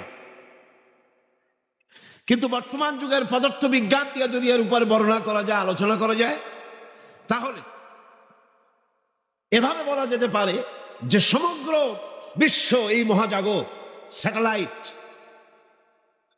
আপনার সোলার সিস্টেম, গ্যালাক্সি, গোটা বিশ্ব, মহাবিশ্ব, মহাশূন্য, মহাজগৎ, এগুলি গ্রহ, উপগ্রহ, নক্ষত্র পুঞ্জ যেন একটার সাথে আর একটা বাড়ি না লাগে, এবং একটার সাথে, একটার থেকে আর একটা ছিটকে দুনিয়ার উপরে না পড়ে, সেজন্য একটি সিস্টেম দিয়ে, একটি পদ্ধতি দিয়ে আল্লাহ পাক স্তম্ভ ছাড়াই কুদরতের উপরে এটা রেখে দিয়েছেন। কি কায়দায়? আল্লাহ পাক কোরআন শরীফে বলছেন। আল্লাহ রাব্বুল আলামিন বলেন, নিশ্চয়ই আল্লাহ তাআলা নবমণ্ডল এবং ভূমণ্ডলকে এমন ভাবে ধারণ করে রেখেছেন যাতে করে একটা থেকে আর একটা বিচ্ছিন্ন হয়ে না যায়। এই পৃথিবীর চাইতে সূর্য ছোট না বড়? কত গুণ বড়? আপনারা জবাব যেভাবে দেন তাতে মনে হয় যেন রমজান মাস আইসেই রোজা শুরুই করছে। পৃথিবী বড় না সূর্য বড়? বিশাল। সেই সূর্যের চাইতে তারকাগুলি আরো বড়, যে বিবরণ আমি গত বছর বা তার আগের বছর দিয়েছি, মনে আছে না? পৃথিবীর চাইতে সূর্য বড়, সূর্যের চাইতে তারকা বড়, তারকার চাইতে ব্ল্যাক হোল বড়। কত বড়? বিজ্ঞানীরা চিন্তা করে কুল পায় দেয়। এই বিশাল বিশাল গ্রহ, উপগ্রহগুলি আল্লাহ পাক বলছেন একটার সাথে আর একটা আমি আটকায় রেখেছি। কি দিয়ে? মাধ্যাকর্ষণ শক্তি দিয়ে। কি দিয়ে? মাধ্যাকর্ষণ শক্তি দিয়ে আমি আটকে রেখেছি। কোরআন বলছে 1665 খ্রিস্টাব্দে, লক্ষ্য করুন, 1665 খ্রিস্টাব্দে স্যার আইজাক নিউটন সর্বপ্রথম ল অফ গ্র্যাভিটেশন, মাধ্যাকর্ষণ শক্তি আবিষ্কার করলেন। কিন্তু স্যার আইজাক নিউটনের জন্মের অন্তত 1000 বছর পূর্বে বিশ্বনবী মুহাম্মদ রাসূলুল্লাহ জোরে কন্যা সাল্লাল্লাহু আলাইহি ওয়াসাল্লাম, যিনি কোন বিজ্ঞানাগারে লেখাপড়া করেন নাই, রিসার্চ করেন নাই, তার মুখ থেকে মাধ্যাকর্ষণের কথা আল্লাহ পাক কোরআনে কারীমের মধ্যে ঘোষণা করেছেন। সুবহানাল্লাহ। এই মাধ্যাকর্ষণ দিয়েই চন্দ্র, সূর্য, গ্রহ, নক্ষত্র, সৌররাজি একটার থেকে আর একটা এভাবে ধরে রাখা হয়েছে যাতে করে এগুলি ছিন্ন ভিন্ন হয়ে না যায়, পড়ে না যায়। আল্লাহ পাকের এই অসংখ্য মহাশূন্যের ভিতরে যা কিছু সৃষ্টি করেছেন, তার মধ্যে যদি সূর্যের কথাই বলা যায়, তাহলে সূর্য তো এত বিশাল সৃষ্টি, সৃষ্টি জগতের এই সূর্যটা একটা নক্ষত্র, সূর্য একটি নক্ষত্র, কিন্তু এই সূর্য অন্তত 3 কোটি, যে সূর্য পৃথিবীর চাইতে 13 লক্ষ গুণ বড়, এই রকমের সূর্যকে 3 কোটি সূর্য খেয়ে হজম করতে পারে এমন তারকা রয়েছে গ্যালাক্সির ভিতরে, একটা না, দুইটা না, হাজার হাজার। সুবহানাল্লাহ বলতে ইচ্ছে করলো না? এই সূর্য হচ্ছে সেই সূর্য পৃথিবীর বুকে মানব সভ্যতা বিকাশের জন্য আজ পর্যন্ত মানব গোষ্ঠী যত এনার্জি ব্যয় করেছে, সূর্য তার চারদিকে প্রতি সেকেন্ডে সেই এনার্জি খরচ করছে, প্রতি সেকেন্ডে।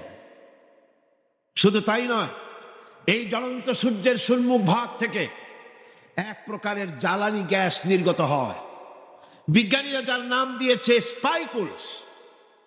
এগুলি প্রতি সেকেন্ডে 60,000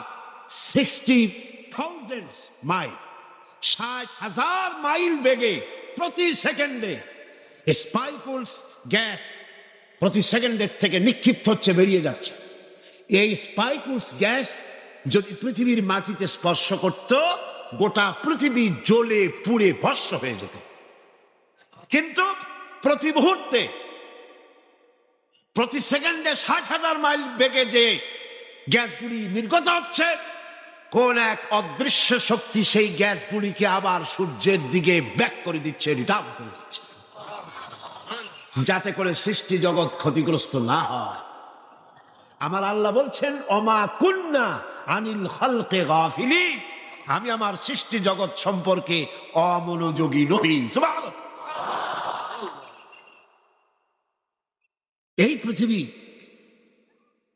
এই পৃথিবীতে চন্দ্র এবং সূর্য একটা পরিমাপ অনুযায়ী আল্লাহ পাক রেখেছেন। বিজ্ঞানীরা বলেছেন, সূর্য যেখানে দাঁড়ায় আছে, এর থেকে কয়েক ডিগ্রি যদি উপরে উঠে যায়, গোটা পৃথিবী ফ্রিজ হয়ে যাবে, গোটা পৃথিবীর মানুষগুলি বরফে পরিণত হয়ে যাবে, সমস্ত প্রাণী জগৎ বরফ হয়ে যাবে। সূর্য যেখানে দাঁড়িয়ে আছে,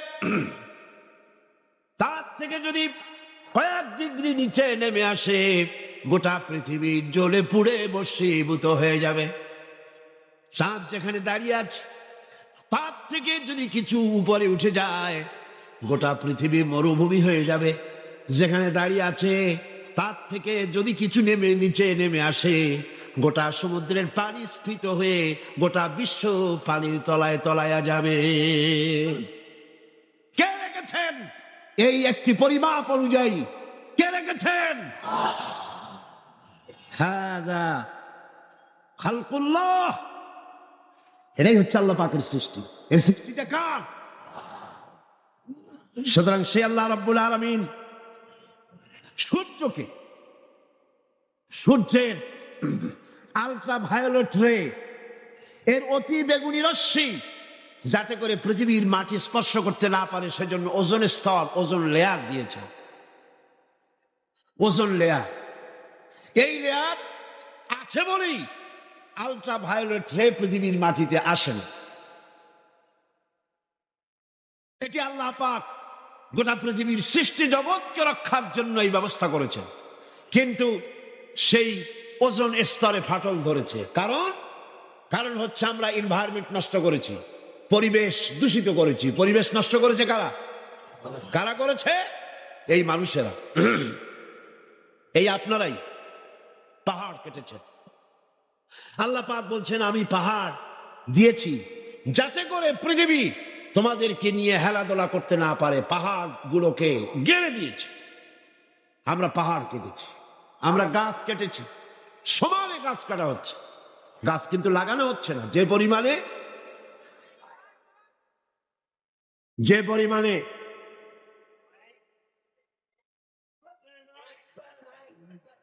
একটু সবর করেন, হয়ে যাবে ইনশাআল্লাহ। আল্লাহ পাক বলেন, তোমাদের উপরে যত বিপদ আসে, সমস্ত বিপদগুলি তোমাদের দুহাতের কামাই করা। তোমরা যা কামাই করো সেটাই তোমাদের কাছে ফিরে আসে। আল্লাহর নবী বলেছেন, গাছ কাটা তো দূরের কথা, গাছের পাতাও ছিল না। প্রয়োজনে গাছটা তো কাটতে পারো, বিনা প্রয়োজনে গাছের পাতাও ছিঁড়বে না, কারণ গাছের পাতাগুলি আল্লাহ রাব্বুল আলামিনের জিকির করে। আকাশে যা কিছু আছে, জমিনে যা কিছু আছে, সবকিছুই আল্লাহ পাকের তাসবিহ পড়তেছে, আল্লাহর জিকির করছে। বলেন সুবহানাল্লাহ। গাছ মানুষের বন্ধু। অক্সিজেন থেকে, বাতাস থেকে আমরা অক্সিজেন গ্রহণ করি, আর অক্সিজেন গ্রহণ করে যখন ছাড়ি, সেটাকে কি করে ছাড়ি? কার্বন ডাই অক্সাইড করে ছাড়ি। এটা বিষ। এই যে মাহফিলে আপনারা বসে আছেন, গোটা পরিবেশকে আমরা কার্বন ডাই অক্সাইড ছেড়ে দূষিত করে ফেলছি। দুনিয়ার কোন গভর্নমেন্টের কাছে এর কোন ফ্যাক্টরি আছে এটাকে রিফাইন করার জন্য, এটাকে ক্লিন করার জন্য? আছে? গাছগুলি আল্লাহ রাব্বুল আলামিন প্রাণী জগতের এমন বন্ধু বানায় দিলেন, আমাদের জন্য যেটা বিষ, গাছের জন্য সেটা খাদ্য। আমরা কার্বন ডাই অক্সাইড করে অক্সিজেনকে নিয়ে, পবিত্র অক্সিজেন নিয়ে কার্বন ডাই অক্সাইড করে ছেড়ে দিলাম, গাছ ওটাকে খাদ্য হিসেবে গ্রহণ করে নিল। গাছের পাতার যে সবুজ রং আর সূর্যের তাপ, সূর্যের উত্তাপ আর গাছের পাতার সবুজ রং দুটিতে মিলে এক প্রকারের রন্ধন ক্রিয়ার মধ্য দিয়ে ওই কার্বন ডাই অক্সাইডকে গাছ প্রতি মুহূর্তে অক্সিজেন বাড়াইয়া ছেড়ে দিতেছে। এগুলি আল্লাহর সৃষ্টি। এ কার সৃষ্টি? আল্লাহ পাকের সৃষ্টি। তিনি এগুলিকে সৃষ্টি করে গোটা মানব জাতির জন্য কল্যাণ। এটা হচ্ছে তোমার আল্লাহর সৃষ্টি। ফারুনি মাযা খালাকাল্লাযীনা মিন দুনি। এখন দেখাও তো দেখি অন্যরা কি সৃষ্টি করেছে। বিজ্ঞানের খুবই প্রশংসা আমরা করি, বিজ্ঞানের প্রশংসা করতে তো কোনো ক্ষতি নাই, কিন্তু বিজ্ঞানীরা কি করেছে? বিজ্ঞান তো অ্যাসেম্বল করেছে, বিভিন্ন জিনিস এনে এক জায়গায় জোড়াতালি দিয়ে একটা জিনিস তৈরি করেছে, কিন্তু মূল জিনিস কার? চিল্লায় কোন কার? সারা পৃথিবীর বিজ্ঞানীরা একত্রিত হয়ে তারা কি পারবে একটা চাউল বানাতে? পারবে? একটা মুরগির ডিম বানাতে পারবে? পারবে না। যা কিছু বানাতে হবে তার পেছনে আল্লাহ রাব্বুল আলামিনের তৈরি করা জিনিস না হলে কিছুই বানাইতে পারবে না। তাওহীদের কথা বলতে গিয়ে, আল্লাহ তার নিজের সৃষ্টির কথা বলতে গিয়ে কোরআনে কারীমের ভিতরে অসংখ্য যুক্তি তিনি এনেছেন। আল্লাহ পাক তিনি মানুষের উপরে ওয়ামাল্লাহু বিযাল্লাবিল লিল আবিদ, তিনি মানুষের উপরে, বান্দার উপরে কখনো জুলুম করেন না, কোনো জিনিস চাপায় দেন না। যুক্তি দিয়ে তিনি মানুষকে বুঝাচ্ছেন, কে তোমাদের জন্য আকাশ এবং জমিনকে সৃষ্টি করেছেন? কে করেছেন? কে করেছেন? কে তিনি যিনি আকাশ থেকে বৃষ্টি বর্ষণ করেছেন এবং জমিন থেকে গুল্ম, লতা পাতা, বৃক্ষরাজি কে সৃষ্টি করেছেন? এ সকল কাজে আল্লাহর সাথে কেউ কি অংশীদার আছে? বলেন আছে? আল্লাহ পাক বলছেন আমার সাথে কোনো অংশীদার নাই। বাল হুম কওমুন ইয়াদিলুন, বরং এরা সঠিক পথ থেকে সরে যাচ্ছে। আল্লাহ পাক আবার বলেন, কে এই জমিনকে বসবাসের উপযোগী করেছেন? এই পৃথিবীর মাটিকে কে বসবাসের উপযোগী করে দিলেন? কে? এই পৃথিবীর পানিগুলোকে দুভাগে বিভক্ত করে দিলেন। এই পৃথিবীর মাটি বসবাসের উপযোগী করেছেন কে? এই মাটি যদি নরম হতো, মাটি নরম না শক্ত? দুটোই, নরমও আবার শক্ত। এমন শক্ত নয় যে আপনি কোদাল দিয়া, খুন্তা দিয়া কোপাইয়া পিলার উঠাইতে পারবেন না, ফসল রোপণ করতে পারবেন না, এরকম শক্ত নয়। কত নরম আপনি কি চিন্তা করেছেন? উৎপন্ন করলো মাটি থেকে, কে করেছে? আল্লাহর নাম নিতে শরম করে মিয়ারা? চিল্লায় কেন? মাটি এমন নরম যে সে ওই ছোট্ট দুটি পাতা মাটি ফেলে উপরে বেরিয়ে চলে আসতে পারে।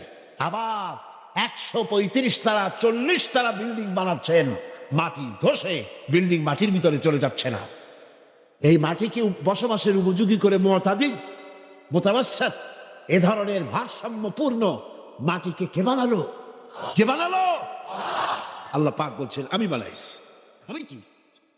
পানির ভিতরে ভাগ করে দিয়েছি, একদিকে নোনা পানি আর একদিকে মিষ্টি পানি। তাও কি চোখে দেখো না? চোখে দেখে না কারা? নাস্তিক। আর মোরতাদ। ওদের চোখে ধরা পড়ে না, ইমানদারদের চোখে ধরা পড়ে।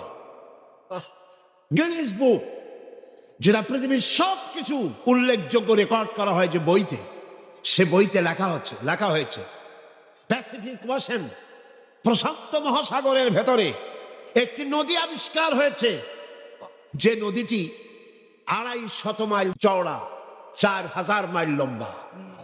4000 মাইল লম্বা, 250 মাইল চওড়া, প্রশান্ত মহাসাগরের ভেতরে। এটার পানি সম্পূর্ণ মিষ্টি। সুবহানাল্লাহ। চতুর্দিকের পানি নোনা, মাঝখানে বিরাট এই নদী, সমুদ্রের ভিতরে এই নদী, মাঝখানে কোনো পার্টিশন নাই, অথচ নোনা পানির ক্ষমতা নাই মিষ্টি পানিকে নোনা বানায়, আর মিষ্টি পানিরও ক্ষমতা নাই নোনা পানিকে মিষ্টি বানায়। মাঝখানে কোনো পার্টিশন নাই, চোখে দেখো না। আল্লাহ পাক বলছেন, এই যে নদীর পানিকে আল্লাহ পাক ভাগ করে দিলেন, এগুলির ব্যাপারে আল্লাহর সাথে কেউ শরীক ছিল? বরং তোমাদের মধ্যে অধিকাংশই এই কথাগুলিকে অনুধাবন করো না, বুঝতে পারো না। তিনি হচ্ছেন স্রষ্টা, তিনি মালিক, সে আল্লাহরে চেনো। আল্লাহকে যদি গোটা জাতি চিনতে পারে, এ জাতির কোনো ভয় নাই। এ জাতিকে রক্ষা করবে কে? আল্লাহ পাক বলছেন, এমন কে আছেন যিনি ব্যাকুল এবং অস্থির দোয়া যিনি শোনেন, এমন কে যিনি তোমাদেরকে দুনিয়ার খলিফা বানায় দিয়েছেন, দুনিয়া ব্যবহার করার উপযোগী করে দিয়েছেন, ব্যবহার করার ভোগ করার সুযোগ করে দিয়েছেন। তিনি কে? তিনি হচ্ছেন আল্লাহ পাক। গভীর রাত্রে আপনি যে ক্রন্দন করেন, চিন্তা করেন, মামলায় পড়ে, মকদ্দমায় পড়ে, কষ্টে পড়ে, ঋণগ্রস্ত হয়ে, রোগগ্রস্ত হয়ে, ব্যথা নিয়ে, বেদনা নিয়ে, অস্থির মন নিয়ে আপনি যে দোয়া করেন, সেই দোয়া কে শোনে বলেন? কে শোনে? আল্লাহ রাব্বুল আলামিন বলেন, আমি শুনতে পাই, আমি সব শুনতে পাই। সামিউম বাসীর, এমন কিছু নেই যে আমি শুনি না। সমুদ্রের অতল তলদেশে শৈবালের সাথে লাগানো, প্রবালের সাথে লাগানো ছোট্ট একটি পোকা, যা মাইক্রোস্কোপ যন্ত্র ছাড়া দেখা যায় না, আটলান্টিক মহাসাগরের অতল তলদেশে ওই পাথরের সাথে মিশে থাকা ছোট্ট পোকাটি যদি ক্ষুধার জ্বালায় চিৎকার মারে, যদি পেটের যন্ত্রণায় চিৎকার মারে, কেউ শোনে না। আল্লাহ পাক বলেন, আমি আরশের মালিক, আমি শুনতে পাই, এগুলি আমি শুনি। আর পৃথিবী ভোগ করার জন্য আমি তোমাদেরকে অধিকার দিয়েছি। মানুষ মঙ্গল গ্রহে যাচ্ছে, তাতে আমার কোনো ক্ষতি নেই, আপনাদের ক্ষতি আছে, যাক না মঙ্গল গ্রহ। কিন্তু একটা বিষয় ক্ষতি হয়, আমি বিজ্ঞানে আমাকে গোড়া ধর্মান্ধ ভাবার কোনো কারণ নাই। বিজ্ঞান চলে যাক মঙ্গল গ্রহে, কিন্তু তার উপকারিতা কতটুকু তা আমাদের দেখতে হবে, দেখা উচিত না? পৃথিবীর মানুষ যেখানে না খেয়ে মারা যাচ্ছে, যে টাকা খরচ করা হলো মঙ্গল গ্রহে যাওয়ার জন্য, সেই টাকা দিয়ে যদি বিদ্যুৎ তৈরি করা হতো, পৃথিবীর প্রত্যেকটি মানুষের বাড়িতে বাড়িতে বিদ্যুৎ পৌঁছে দেওয়া যেত। যে টাকা দিয়ে বোম তৈরি করা হচ্ছে মানুষ মারার জন্য, সেই টাকাগুলি যদি একত্রিত করা হতো, তাহলে পৃথিবীর প্রত্যেকটি গ্রামে গ্রামে, বাড়িতে বাড়িতে বিশুদ্ধ পানির ব্যবস্থা করা যেত। মানুষ মারার জন্য যত অস্ত্র তৈরি হলো, তা যদি একত্রিত করা হতো, সেই টাকা দিয়ে পৃথিবীতে এত হসপিটাল করা যেত যে বিনা চিকিৎসায় কেউ মারা যেত। আজ অসংখ্য টাকা খরচ করা হচ্ছে, গবেষণা ভালো, কিন্তু এই গবেষণার কি দাম? হিমালয় পর্বতের ওজন কত? চলেন আমরা গবেষণা করি, হিমালয় পর্বতের ওজন কত। চলুন আমরা পরিমাপ করি, আটলান্টিক মহাসাগরে কত হাজার লক্ষ গ্যালন পানি আছে। চলুন সাহারা মরুভূমিতে যাই, হিসাব করে দেখি কত সহস্র কোটি বালুকণা সেখানে আছে। এ ব্যাপারে কোটি কোটি সহস্র সহস্র বিলিয়ন মিলিয়ন ট্রিলিয়ন ডলার খরচ করার কোনো দাম আছে? মানুষ মানুষের জন্য, মানুষ মানুষের কল্যাণ, সেই কল্যাণ যদি সাধিত না হয়, তাহলে কি হবে? আল্লাহ পাক বলছেন, এই পৃথিবী তোমাদের জন্য ভোগ দখলের জন্য দিয়েছি, পৃথিবী নিয়ে বেশি ভাবো। এখানে নিয়ামত আছে, সাথে বাস করতে পারবা না, সাথে যাইতে পারো, সাথে তো মানুষ গেছেও, যাইতে ক্ষতি নাই, আমি কিন্তু মানা করি না, আর আমার মানা শরীর বেঁকে সাথে যাক না, ক্ষতি কি। আমার বক্তব্য মনে হয় বুঝতে আপনাদের কষ্ট হয়নি, বুঝতে কষ্ট হয়েছে। আমার বক্তব্য হচ্ছে যে রিসার্চে, যে গবেষণায় মানবতার কল্যাণ হয়, পৃথিবীর কল্যাণ হয়, টাকা সেখানে লাগুক। কিন্তু পৃথিবীর ইহুদি খ্রিস্টান ঐক্যবদ্ধ, মানবতার কল্যাণে টাকা খরচ করা হবে না, মানবতার কল্যাণে না, বরং অন্য কাজে রিসার্চ করে করে টাকা পয়সা খরচ করা হবে। যাক, তারা করতে থাকো। এরপরে আল্লাহ পাক বলেন, কে সে যিনি জলে স্থলে অন্ধকারে তোমাদের পথ দেখিয়ে দেন? অন্ধকারের ভিতরে, পানির ভিতরে এবং স্থল ফাঁকে কে তোমার পথ দেখায়? কে দেখায়? বলেন না, কে দেখায়? সমুদ্রের ভিতরে নাবিকেরা যখন পথ চলে, দিনের বেলায় সূর্য দেখে পথ নির্ণয় করে, কিন্তু রাতের বেলায়, রাতের অন্ধকারে সে যেন পথ হারায় না ফেলে, সেই জন্য আল্লাহ রব্বুল আলামিন বলেন, আমি আকাশে তারকা খচিত করে রেখেছি, তারকা দেখে দেখে নাবিকরা পথ নির্ণয় করে গন্তব্যে পৌঁছে যায়, পথ হারায়া যায় না। অন্ধকারের ভিতরে আমি তো পথ সৃষ্টি করেছি। ওই আল্লাহর সাথে কে আছে শরীক, যিনি কাজগুলিতে আল্লাহর সাথে সহযোগিতা করেছে? আছে কেউ? সুতরাং আল্লাহ পাক যারা শিরক করছে তার থেকে আল্লাহ পাক মুক্ত। তিনি বৃষ্টি বর্ষান এবং বৃষ্টির আগে ঠান্ডা বাতাস দিয়ে বৃষ্টি আসছে এই সুসংবাদ প্রদান করেন। এ কাজের মধ্যে কেউ নেই আল্লাহর শরীক। এবার আল্লাহ পাক বলছেন, আল্লাহর কোন কাজে কোন শরীকদার নাই, অংশীদার নাই। আছে? বলো, যদি তোমাদের কাছে কোনো দলিল থাকে, দলিল পেশ করো। আকাশ তৈরি, সূর্য তৈরি, চন্দ্র তৈরি, গ্রহ নক্ষত্র, সৌররাজি, নবমণ্ডল, ভূমণ্ডল, যা কিছু আমি বানিয়েছি আর যা কিছু করেছি, এর মধ্যে আমার শরীক কে আছে দেখো। যদি তোমার কাছে দলিল থাকে, দলিল আনো, যুক্তি পেশ করো। আছে কোনো যুক্তি? এদের কাছে যুক্তি হলো আকাশ বলতে কিছুই নাই। কি আছে? অনেক দূরে, সেই জন্য নীলে নীলে দেখা যায়। আর কি? আর হচ্ছে দেয়ার ইজ নো গড, স্রষ্টা বলতে কেউ নাই। নাউযুবিল্লাহ মিন যালিক। জোরে বলেন নাউযুবিল্লাহ। আল্লাহ রাব্বুল আলামিন তিনি বলছেন, তিনি তো আসমান এবং জমিনের অস্তিত্ব সৃষ্টি করেছেন, তার পুত্র কন্যা কি করে হতে পারে? খ্রিস্টানরা দাবি করেছে আল্লাহর ছেলে আছে, নাউযুবিল্লাহ। ইহুদিরা দাবি করেছে আল্লাহর ছেলে আছে, নাউযুবিল্লাহ। খ্রিস্টানরা আল্লাহর স্ত্রী পর্যন্ত বানিয়েছে, নাউযুবিল্লাহ। আল্লাহ পাক বলেন, ছোট্ট একটি সূরার ভিতরে তাওহীদের কথা এমন ভাবে পেশ করেছেন যা গোটা পৃথিবীর মানুষ যদি হেদায়েত পেতে চায়, ছোট্ট সূরাটি তার জন্য যথেষ্ট। হে নবী, আপনি বলুন, আল্লাহ এক এবং একক, তার কোনো অংশীদার নাই, তিনি বেনিয়াজ, তিনি কাউকে জন্ম দেন নাই, তাকেও কেউ জন্ম দেয়নি। আকাশ আর জমিনে আল্লাহর সমকক্ষ কেউ নাই, কেউ। তিনি এক এবং একক। তার একত্ববাদের দাওয়াত দেওয়ার জন্যে অসংখ্য পয়গম্বর আল্লাহ পাক এই দুনিয়ায় পাঠিয়েছেন, আর সমস্ত পয়গম্বর দাওয়াত দিয়েছেন কি, তা ছাড়া কেউ নাই। বলেন সুবহানাল্লাহ। আল্লাহ এক এবং একক, তিনি সব সৃষ্টি করেছেন। আল্লাহ পাক বলছেন, আল্লাহ হচ্ছেন তিনি যিনি আকাশ সৃষ্টি করেছেন, জমিন সৃষ্টি করেছেন, আর আকাশ থেকে পানি বর্ষণ করে তোমাদের খাদ্য উৎপাদন করে দিয়েছেন। এ পানি হচ্ছে মানুষের জন্য জীবন। পানির এক নাম কি? জোরে বলেন, পানির এক নাম কি? জীবন।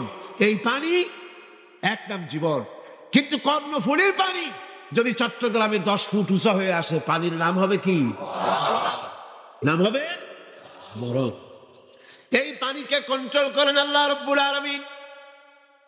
আল্লাহ যদি ইচ্ছে করেন বেশি করে পানি দিয়া পুরা এলাকা ডুবাই দিতে পারেন, আবার ইচ্ছে করলে পানির ভিতরে মানুষ বাঁচায় দিতে পারেন। আগুনের মধ্যে মানুষ বাঁচাইতে পারেন। সমস্ত ক্ষমতা হচ্ছে, কর্তৃত্ব কেবলমাত্র আল্লাহ পাকের। কর্তৃত্ব কার? কর্তৃত্ব কার? আল্লাহ পাকের কর্তৃত্ব। হযরত নূহ আলাইহিস সালামের জামানায় 40 দিনের বন্যা। এই বন্যার পরে জাহাজ যখন নেমে গেল, তখন তিনি মনে মনে ভাবলেন, আমি তো জোড়ায় জোড়ায় করে সমস্ত প্রাণীগুলি আর মানুষগুলি, কিছু কিছু মানুষ যারা ঈমান এনেছিল তাদের জাহাজে উঠাইছে, কিন্তু একটি বুড়ি আমার উপরে ঈমান এনেছিল আর আমি তার ওয়াদা করেছিলাম সাথে করে নিয়ে যাব, আমি তো তার কথা ভুলে গিয়েছি। অনুশোচনা এলো। জাহাজ থেকে নেমে চতুর্দিকে লক্ষ্য করলেন, মানুষ নাই, জনপদ নাই, সব শেষ হয়ে গেছে। পাহাড় পর্বত কাত হয়ে পড়েছে, বিল্ডিং গুলি শেষ হয়ে গিয়েছে, কোন জনপদে কোনো প্রাণী নাই, প্রাণী বলতে কিছুই নাই। হঠাৎ দূরে দেখলেন একটা কুড়ে ঘরের মতো দেখা যায়। ভাবলেন, এত বড় বন্যার ভিতরে কুড়ে ঘর কেমনে থাকলো? আস্তে করে হেঁটে গেলেন কুড়ে ঘরের কাছে। ভেতরে মানুষ আছে বলে মনে হলো। বাইরের থেকে প্রশ্ন করলেন, ভিতরে কে? জবাব এলো, আমি এই ঘরের মালিক, আমি এক বুড়ি বিধবা এক মহিলা। তখন নেমে গেল। তখন তিনি মনে মনে ভাবলেন, আমি তো জোড়ায় জোড়ায় করে সমস্ত প্রাণীগুলি আর মানুষগুলি, কিছু কিছু মানুষ যারা ঈমান এনেছিল তাদের জাহাজে উঠাইছে, কিন্তু একটি বুড়ি আমার উপরে ঈমান এনেছিল আর আমি তার ওয়াদা করেছিলাম সাথে করে নিয়ে যাব, আমি তো তার কথা ভুলে গিয়েছি। অনুশোচনা এলো। জাহাজ থেকে নেমে চতুর্দিকে লক্ষ্য করলেন, মানুষ নাই, জনপদ নাই, সব শেষ হয়ে গেছে। পাহাড় পর্বত কাত হয়ে পড়েছে, বিল্ডিং গুলি শেষ হয়ে গিয়েছে, কোন জনপদে কোনো প্রাণী নাই, প্রাণী বলতে কিছুই নাই। হঠাৎ দূরে দেখলেন একটা কুড়ে ঘরের মতো দেখা যায়। ভাবলেন, এত বড় বন্যার ভিতরে কুড়ে ঘর কেমনে থাকলো? আস্তে করে হেঁটে গেলেন কুড়ে ঘরের কাছে। ভেতরে মানুষ আছে বলে মনে হলো। বাইরের থেকে প্রশ্ন করলেন, ভিতরে কে? জবাব এলো, আমি এই ঘরের মালিক, আমি এক বুড়ি বিধবা এক মহিলা, আপনি কে? তিনি বললেন, আমি হচ্ছি এই জামানার পয়গম্বর হযরত নূহ আলাইহিস সালাম। বুড়ি বলছেন, আমারও ধারণা তাই। আপনি আমাকে ওয়াদা করেছিলেন বন্যা হলে পরে, বন্যার আভাস যখন আপনি পাবেন, আমাকে আপনি সাথে করে জাহাজে উঠায় নিয়ে নিবেন। আমার মনে হয় বন্যা কবে হবে সেই খবর দেওয়ার জন্য আপনি এসেছেন। হযরত নূহ আলাইহিস সালাম সিজদায় পড়ে কাঁদতে লাগলেন, বললেন, রব্বুল আলামিন, তোমার কুদরত বোঝার ক্ষমতা আমার নাই। 40 দিন পর্যন্ত পানির ভিতরে মানুষ কেমনে জীবিত রইল? আল্লাহ পাক শোনালেন, রোরে বিপদ যখন এলো, তুমি তোমার উম্মতকে ভুলে যেতে পেরেছো, ভুলে গিয়েছো, কিন্তু আমি রব্বুল আলামিন রহমানুর রহিম, আমি আমার বান্দিরে ভুলি নাই। পানির স্রষ্টা আল্লাহ, পানির ভিতরে তিনি বাঁচাতে পারেন, আবার তিনি আগুনের ভিতরে বাঁচাতে পারেন, সব কিছু করতে পারেন। সমস্ত ক্ষমতা আল্লাহ পাকের। সমস্ত ক্ষমতা কার? আরো জোরে বলেন, কার? আল্লাহ পাক বলেন, এভাবে করে আমি আকাশ সৃষ্টি করেছি, জমিন সৃষ্টি করেছি, বৃষ্টি দিয়েছি আর চন্দ্র সূর্য তৈরি করেছি। তারপরে আমি তোমাদেরকে নিয়ামত দিয়ে ভরে দিয়েছি। আমার নিয়ামত যদি গণনা করো, গুনে গুনে আমার নিয়ামত শেষ করতে পারবে না। সুবহানাল্লাহ। এ হচ্ছে আল্লাহর সৃষ্টি। আর আল্লাহ বাদে অন্যরা কি সৃষ্টি করেছে দেখাও, যদি ক্ষমতা থাকে দেখাও কি সৃষ্টি করেছে অন্যরা। আছে কিছু? আছে কিছু? সমস্ত সৃষ্টির মালিক কে? আরো জোরে বলেন, কে? সব কিছুর স্রষ্টা হচ্ছেন আল্লাহ পাক। ওই আকাশের মালিক কে? চিল্লায় বলেন জোরে সোরে, আকাশের মালিক কে? বাতাসের মালিক কে? চন্দ্র সূর্যের মালিক কে? পৃথিবীর মালিক কে? গোটা সৃষ্টি জগতের মালিক কে? সবকিছুর মালিক যিনি, তিনি বলছেন, এগুলি সব আমি সৃষ্টি করেছি। ফারুনি মাযা খালাকাল্লাযীনা মিন দুনি, আমি ছাড়া অন্যরা কে কি তৈরি করেছে দেখাও। আল্লাহ রাব্বুল আলামিন এভাবে করে মানুষের জন্য সব কিছু সৃষ্টি করেছেন। তার খাবারের ব্যবস্থা করেছেন, পড়ার ব্যবস্থা করেছেন, গাছপালা তৈরি করেছেন, পানি তৈরি করেছেন। সব ব্যবস্থা করে দিয়েছেন। আর বললেন খাও, পান করো, খাও, আর আমার শুকর আদায় করো। এই যে ঠান্ডায় গোটা পৃথিবী, এখনো ঠান্ডা শুরু হয় না। এ ঠান্ডা শুরু না হওয়ার কারণ আমরা, এটা কারণ কারা? আমরাই। গ্লোবাল ক্লাইমেটের চেঞ্জ এসেছে, গোটা দুনিয়া আবহাওয়ার পরিবর্তন হয়ে গিয়েছে। শীতের সময় শীত নাই, গরমের সময় গরম নাই। এটা কি খুব ভালো? এটা কি? এটা রোগ ব্যাধি বেশি হওয়ার লক্ষণ। শীত যখন আসে, এত প্রচন্ড শীত, গোটা পৃথিবী যত এসি আছে, সমস্ত শক্তিশালী এসি প্লান্ট একযোগে যদি ছেড়ে দেওয়া হয়, আপনার শীতকালে শীত দেন, তার সহস্র কোটি কোটি ভাগের এক ভাগের শীতও কি পৃথিবীর মানুষ তার যন্ত্রপাতি দিয়ে তৈরি করতে পারবে? পারবে? সূর্য দিয়ে প্রতি মুহূর্তে আল্লাহ পাক যে তাপ দেন, গোটা বিশ্বের সমস্ত আগুন একসঙ্গে যদি জ্বালানো হয়, সেই তাপ কি তৈরি করা সম্ভব হবে? হবে না। আল্লাহ রাব্বুল আলামিন মানুষের কল্যাণের জন্য মানুষের যা কিছু প্রয়োজন সবকিছু একটা একটা করে এভাবে তৈরি করে মানুষের সামনে সবকিছু দিয়ে দিয়েছেন এবং প্রয়োজন মিটিয়ে দিয়েছেন। যার যা প্রয়োজন তা তিনি মিটিয়ে দিয়েছেন। আমাদের দেশে, আমার দেশের বাঘ, আমার দেশের হরিণ, আমার দেশের কুকুর, তাদের গায়ে তারা যে ধরনের ইউরোপ আমেরিকার শীত প্রধান দেশের পশুগুলি এরকমের না। তার মানে হলো আমার দেশ শীত প্রধান নয়, ছোট্ট ছোট্ট পশম হলে চলে, কিন্তু শীত প্রধান দেশের কুকুরগুলি, বাঘ এবং সিংহ যেগুলি জঙ্গলে থাকে, তাদের গায়ে এমন লম্বা লম্বা পশম দিয়ে আল্লাহ চামড়া বানায় দিয়েছেন, যা দিয়ে তার সম্পূর্ণ শরীরটা ঢেকে যেতেছে। স্থায়ী কম্বলের ব্যবস্থা রব্বুল আলামিন করে দিয়েছেন। কে দিয়েছেন? আল্লাহ পাক দিয়েছেন। এবং সেই চামড়া দিয়ে, সে চামড়া যেন আপনি ব্যবহার করতে পারেন, সেজন্য আল্লাহ পাক আপনার জন্য সুন্দর করে সেই চামড়া দিয়ে কাপড় চোপড় তৈরি করার, জামা ব্যবহার করার সব ব্যবস্থা আল্লাহ করে দিয়েছে। কম্বল তৈরি করার ব্যবস্থা করে দিয়েছে। আল্লাহ পাক যা খুশি তাই করতে পারেন। তিনি যা করেন সেজন্য কারো কাছে তাকে কৈফিয়ত দিতে হয় না, বরং গোটা বিশ্ব আল্লাহর কাছে কৈফিয়ত দিতে বাধ্য। সমস্ত বিশ্ব কৈফিয়ত দিতে কার কাছে বাধ্য? আল্লাহ পাকের কাছে কৈফিয়ত দিতে বাধ্য। প্রচন্ড শক্তির মালিক। মানুষেরা বোঝে না, ক্ষমতা যখন আসে তখন চতুর্দিকে দেখে ক্ষমতার ক্ষমতা, কি যে করবে দিশা করতে পারে না। সারা জীবন ক্ষমতায় টিকে থাকার জন্য সর্বাত্মক প্রচেষ্টা চালায়, দেখ যখন পাইছি আর ছাড়বো না, ঠিক কিনা? এই চেষ্টা চালায়। কিন্তু আল্লাহ পাকের মূল ক্ষমতা তো আল্লাহর হাতে। আল্লাহ পাক ক্ষমতা দিয়ে বলেন লিনানজুরাকুম কাইফা তা'মালুন, ক্ষমতা দিয়ে তাকায় থাকি তোমার আমলটা কি হয় তা দেখার জন্য, তুমি করোটা কি সেইটা দেখার জন্য আমি দেখি। লিনানজুরাকুম কাইফা তা'মালুন। মানুষ ক্ষমতা হাতে পায়, অত্যাচারের স্টিম রোলার চালায়, আল্লাহ দেখতে থাকেন।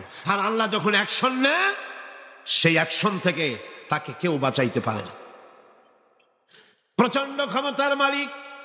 রাতকে দিন বানাতে পারেন, দিনকে রাত বানাতে পারেন, আমিরকে ফকির বানাতে পারেন, ফকিরকে আমির বানায় দিতে পারেন, রাস্তার লোক ধরে নিয়ে প্রেসিডেন্ট বানায় দিতে পারেন, আবার নারাজ হলে পরে জুতার মালা দিয়া জেলখানায় ঢুকাইয়া দিতে পারেন। ক্ষমতায় থাকা গাড়ি ফুলের মালা এত বেশি পায়, ফুলের মালায় গলা ভরে যায়। গাবতলির কোরবানির হাতেও এত মালা পায় না। এত মালা গলায় দিয়া আনন্দে ফুর্তিতে মারতে থাকে। আমার বন্ধুগণ মনে রাখেন, ফুলের মালায় আত্মহারা হয়েও না যারা ক্ষমতায় থাকো। এই ফুলের মালা আর ফাঁসির রশি একেবারেই পাশাপাশি। ফুলের মালা থেকে ফুলগুলি ঝরে পড়লেই ওই রশিটাই ফাঁসি হওয়ার জন্য যথেষ্ট, ঠিক কিনা? মানুষ বোঝে না, বোঝে না। আল্লাহ বলেন আমি তাকায় থাকি, দেখি কি করো, তোমার আমলটা কেমন হয়। ক্ষমতার মালিক আল্লাহ, দেওয়ার মালিক আল্লাহ। আর যখন নারাজ হয়ে যা, এক থাপ্পড় মেরে ক্ষমতা ছিনায় নিয়ে যা। পারেন কিনা? পারেন কিনা? ইতিহাস সাক্ষী। কিন্তু ইতিহাসের সবচেয়ে বড় শিক্ষা যে মানুষেরা ইতিহাস থেকে শিক্ষা গ্রহণ করে না। পৃথিবী খেল তামাশা করার জায়গা না, ইতিহাস থেকে শিক্ষা নাও, পূর্বপুরুষদের দিকে তাকাও। আল্লাহ দিনের কর্মীদের উপরে আঘাত লাগাবার কারণে বংশ শুদ্ধ আল্লাহ সাফ করে দিয়েছে। দেন নাই? সে আল্লাহ আছে না নাই? চিল্লা এখন আছে না নাই? সে আল্লাহ পাক আছে, সে আল্লাহকে ভয় করে। ইত্তাকিল্লাহ, সে আল্লাহকে ভয় করে। আল্লাহ পাক ইচ্ছে করলে ক্ষমতা দিতে পারে, ইচ্ছে করলে ক্ষমতা ছিনায়ও নিতে। সে আল্লাহ রাব্বুল আলামিন, ক্ষমতা দেওয়ার মালিক, ক্ষমতা ছিনায় নেওয়ার মালিক, হায়াতের মালিক, মওতের মালিক। সবাই বলুন, হায়াতের মালিক কে? মওতের মালিক কে? খাবারের মালিক কে? হাসাবার মালিক কে? কাঁদাবার মালিক কে? সব কিছুর মালিক কে? আল্লাহ রাব্বুল আলামিন। সব কিছুই উপরে তিনি ক্ষমতাবান, যা খুশি তাই তিনি করেন। এ হচ্ছে আল্লাহর সৃষ্টি। সবকিছু আল্লাহ সৃষ্টি করেছেন। বরং কাফের বেঈমান যারা অস্বীকার করে আল্লাহ রাব্বুল আলামিন, সেই মানুষেরাই বুঝতে পারে না। বরং মানুষ যা কিছু তৈরি করেছে তা সবই আল্লাহর বানানো জিনিস, তার থেকেই করেছে। কথাটা বুঝে আসে না? মানুষ না বুঝেই বিজ্ঞানকে সবকিছুর প্রশংসা বিজ্ঞানের জন্য করে, বিজ্ঞানের জন্যই প্রশংসা অস্থির হয়ে যায়। যেমন ধরুন, রাজশাহী বিশ্ববিদ্যালয়ে আপনার ছেলে পড়ে, 6 মাস টাকা পয়সা পায় না, ধার কর্য করিয়া তার 6টা মাস চালায়। হঠাৎ করে পিয়ন মানি অর্ডার ফর্ম নিয়ে হাজির, 6,000 টাকা পাঠাইছে বাপে। টাকাগুলি নিয়ে সই করে পিয়নের কদমবুসি করে যে, বাবাজি এতদিন পরে টাকা নিয়ে আসছেন, আপনার প্রতি আল্লাহ রহম করুন। এটা বুদ্ধিমান না বেকু? বুদ্ধিমান না বেকু? আরে বেটা, পিয়ন কি তোর বাজান? টাকাকে পাঠিয়েছে, বাবা পাঠিয়েছে, প্রশংসা তার কর। বিজ্ঞানীরা প্লেন বানিয়েছে, বিজ্ঞানীরা গাড়ি বানিয়েছে, বিজ্ঞানীরা কম্পিউটার তৈরি করেছে, প্রশংসা করো সেই আল্লাহ যে আল্লাহ রাব্বুল আলামিন বিজ্ঞানীর মাথায় বুদ্ধি দিয়েছে। প্রশংসা কর, আল্লাহ পাকের প্রশংসা করতে হবে। যা কিছু আল্লাহ বলছেন এ সব কিছু আল্লাহর সৃষ্টি। মানুষ কিছুই সৃষ্টি করেনি, শুধু আল্লাহর সৃষ্টি দিয়ে জোড়া তালি দিয়ে বানিয়েছে, ঠিক না? আল্লাহর বানানো জিনিস দিয়ে জোড়া তালি দেওয়া হয়েছে। আল্লাহ পাকের সৃষ্টি তো দূরের কথা, আল্লাহকেই মানতে চায় না। কি বলে? বলে আনসিন ইজ নাথিং। শুনছেন কথা? আনসিন ইজ নাথিং, যা দেখা যায় না তা কিছুই না, মানি না। যার রং নাই, রূপ নাই, ধরা যায় না, ছোঁয়া যায় না, অনুভব করা যায় না, তা মানি না। এই কথা দিয়ে তারা আল্লাহরে অস্বীকার করতে চায়। অথচ এই ভদ্রলোকেরা মাধ্যাকর্ষণ না দেখেই বিশ্বাস করে মাধ্যাকর্ষণ আছে, ঠিক কিনা? এই ভদ্রলোকেরা বিদ্যুতের শক্তি দেখেই, বিদ্যুৎ কেউ দেখে? আপনারা দেখতেছেন বিদ্যুৎ? বিদ্যুতের শক্তি দেখে বিদ্যুৎকে বিশ্বাস করে। বাতাসের প্রচন্ডতা দেখে বাতাসকে অনুভব করে, বিশ্বাস করে। অক্সিজেন চোখে দেখে না, ইথানকে চোখে দেখে না, বিশ্বাস করে। কিন্তু এমনই নাস্তিক, এমনই কপাল পোড়া যে আল্লাহরে দেখা যায় না তাই বিশ্বাস করা যাবে না। স্বীকার যারা করবে তাদেরকে কিয়ামতে জাহান্নামে নিক্ষেপ করা হবে। প্রতি মুহূর্তে আল্লাহর রহমতের উপরে বেঁচে থেকে যারা আল্লাহ পাকের কৃতজ্ঞতা স্বীকার করবে না তাদেরকেও জাহান্নামে যেতে হবে। যখন কোন দলকে জাহান্নামের কাছে নিয়ে যাওয়া হবে, জাহান্নামের দ্বার রক্ষী বলবে, কেন জাহান্নামে আসলি? এই কঠিন জাহান্নামের পরিণতি সম্পর্কে কেউ কি তোমাদেরকে কিছুই শোনায় নাই? কোন সতর্ককারী কি তোমাদের কাছে আসে নাই? জাহান্নামীরা বলবে, আমাদের কাছে সতর্ককারী এসেছিল, আমরা সতর্ককারী আমাদেরকে জাহান্নামের কথা বলেছে, জান্নাতের কথা বলেছেন, আমরা এটাকে মিথ্যা মনে করেছি আর মনে করেছি আল্লাহ সব কিছুই নাজিল করে নাই। জাহান্নামীরা আফসোস করে বলবে, আরে যদি শুনতাম, নাসমাউ মানি মানতাম, যদি মানতাম, আলেমেরা যা বলেছিলেন কোরআন থেকে হাদিস থেকে, নবীরা যা বলেছিলেন, যদি মানতাম আর যদি বুঝতাম, আমল করতাম, আজকে জাহান্নামের কঠিন শাস্তির মুখোমুখি আমাদেরকে হতে হতো না। বিশ্ব পরিস্থিতির একটি পরিসমাপ্তি ঘটে যাবে। বিশ্ব পরিস্থিতির পরিসমাপ্তির পর কিয়ামত অনুষ্ঠিত হবে। সেই কিয়ামতের দিন দুটি ভাগ হবে, এক ভাগ যাবে জাহান্নামে আর এক ভাগ যাবে জান্নাতে। এখন এই জাহান্নামটা কি ধরনের হবে সে সম্পর্কে কোরআন বলছে, জাহান্নাম হচ্ছে একটি ঘাঁটি বিশেষ, লিত্তাগীনা মাআবা, যা হবে বিদ্রোহীদের আবাসস্থল, লাবিথিনা ফিহা আহকাবা, যার ভেতরে মানুষেরা জাহান্নামীরা যুগের পর যুগ অবস্থান করবে এবং সেখানে কোনো ঠান্ডা বা কোনো পানীয়, সুপেয় কোনো পানীয় তাদের কিসমতে হবে না। সেখানে পান করার জন্য তারা পাবে উত্তপ্ত টকবগে গরম পানি আর ক্ষতের ক্ষরণ পুঁজ রক্ত। নাউযুবিল্লাহি মিন যালিক। এটি হচ্ছে তাদের কৃত কর্মের পূর্ণ ফল। কারণ ছিল তারা হিসাবের কোনো হিসাব নিকাশের আশা করত না, আর তারা আমার আয়াতগুলিকে মিথ্যা মনে করে প্রত্যাখ্যান করেছিল, আর আমি গুনে গুনে তাদের সমস্ত আমলগুলি লিপিবদ্ধ করে রেখেছিলাম। এখন বুঝো মজা, এখন তোমাদেরকে আযাব ছাড়া আর কিছুই বাড়ানো হবে না। এ হলো আজকে যেটুকুন আলোচনা করতে চাই সেটুকুনের তর্জমা। আমি চেষ্টা করব খুব সংক্ষেপে কথাগুলিকে আপনাদের সামনে পেশ করার জন্য। বিমাশিয়াতিল্লাহি তাআলা। ইন্না জাহান্নামা কানাত মিরসাদা। জাহান্নাম হচ্ছে একটি ঘাঁটি, একটি ফাঁক। আরবি রাসাদ শব্দ থেকেই মিরসাদ শব্দের উৎপত্তি হয়েছে। এর অর্থ হলো ঘাঁটি, ফাঁক। জাহান্নাম শিকারী ধরার জন্য ওত পেতে বসে আছে, এটাই বোঝানো হয়েছে।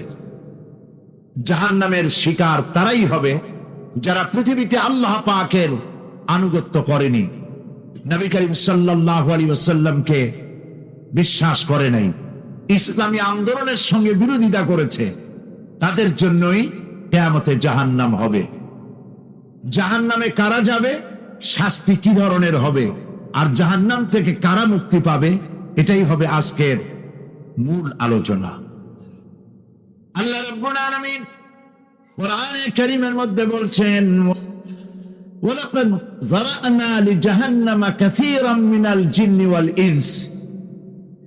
মানুষ এবং জিন জাতির ভিতরে একটি বিরাট সংখ্যক, একটি বিশাল সংখ্যক মানুষ আর জিনকে জাহান্নামের জন্য তৈরি করা হয়েছে। এদের পরিণতি হবে জাহান্নাম। কাদের? যাদেরকে আমি কাল্ব দিয়েছি, অন্তঃকরণ দিয়েছি, সেই অন্তঃকরণ দিয়ে, সেই মন দিয়ে, সেই চিন্তা দিয়ে, সেই চেতনা দিয়ে, সেই প্রজ্ঞা দিয়ে, সেই মেধা দিয়ে তারা আমাকে চিনতে চেষ্টা করলো না। এদের বিবেক আছে, সব বুঝেছে, কিন্তু আমাকে বুঝতে পারে নাই।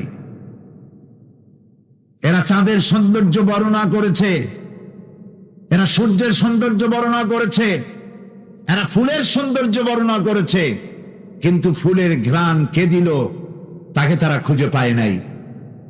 কাল্ব দিয়েছি, বিবেক দিয়েছি, কিন্তু এই বিবেক দিয়ে তারা বিবেচনা করতে চেষ্টা করে নাই, চিন্তা করে আমাকে পায় নাই।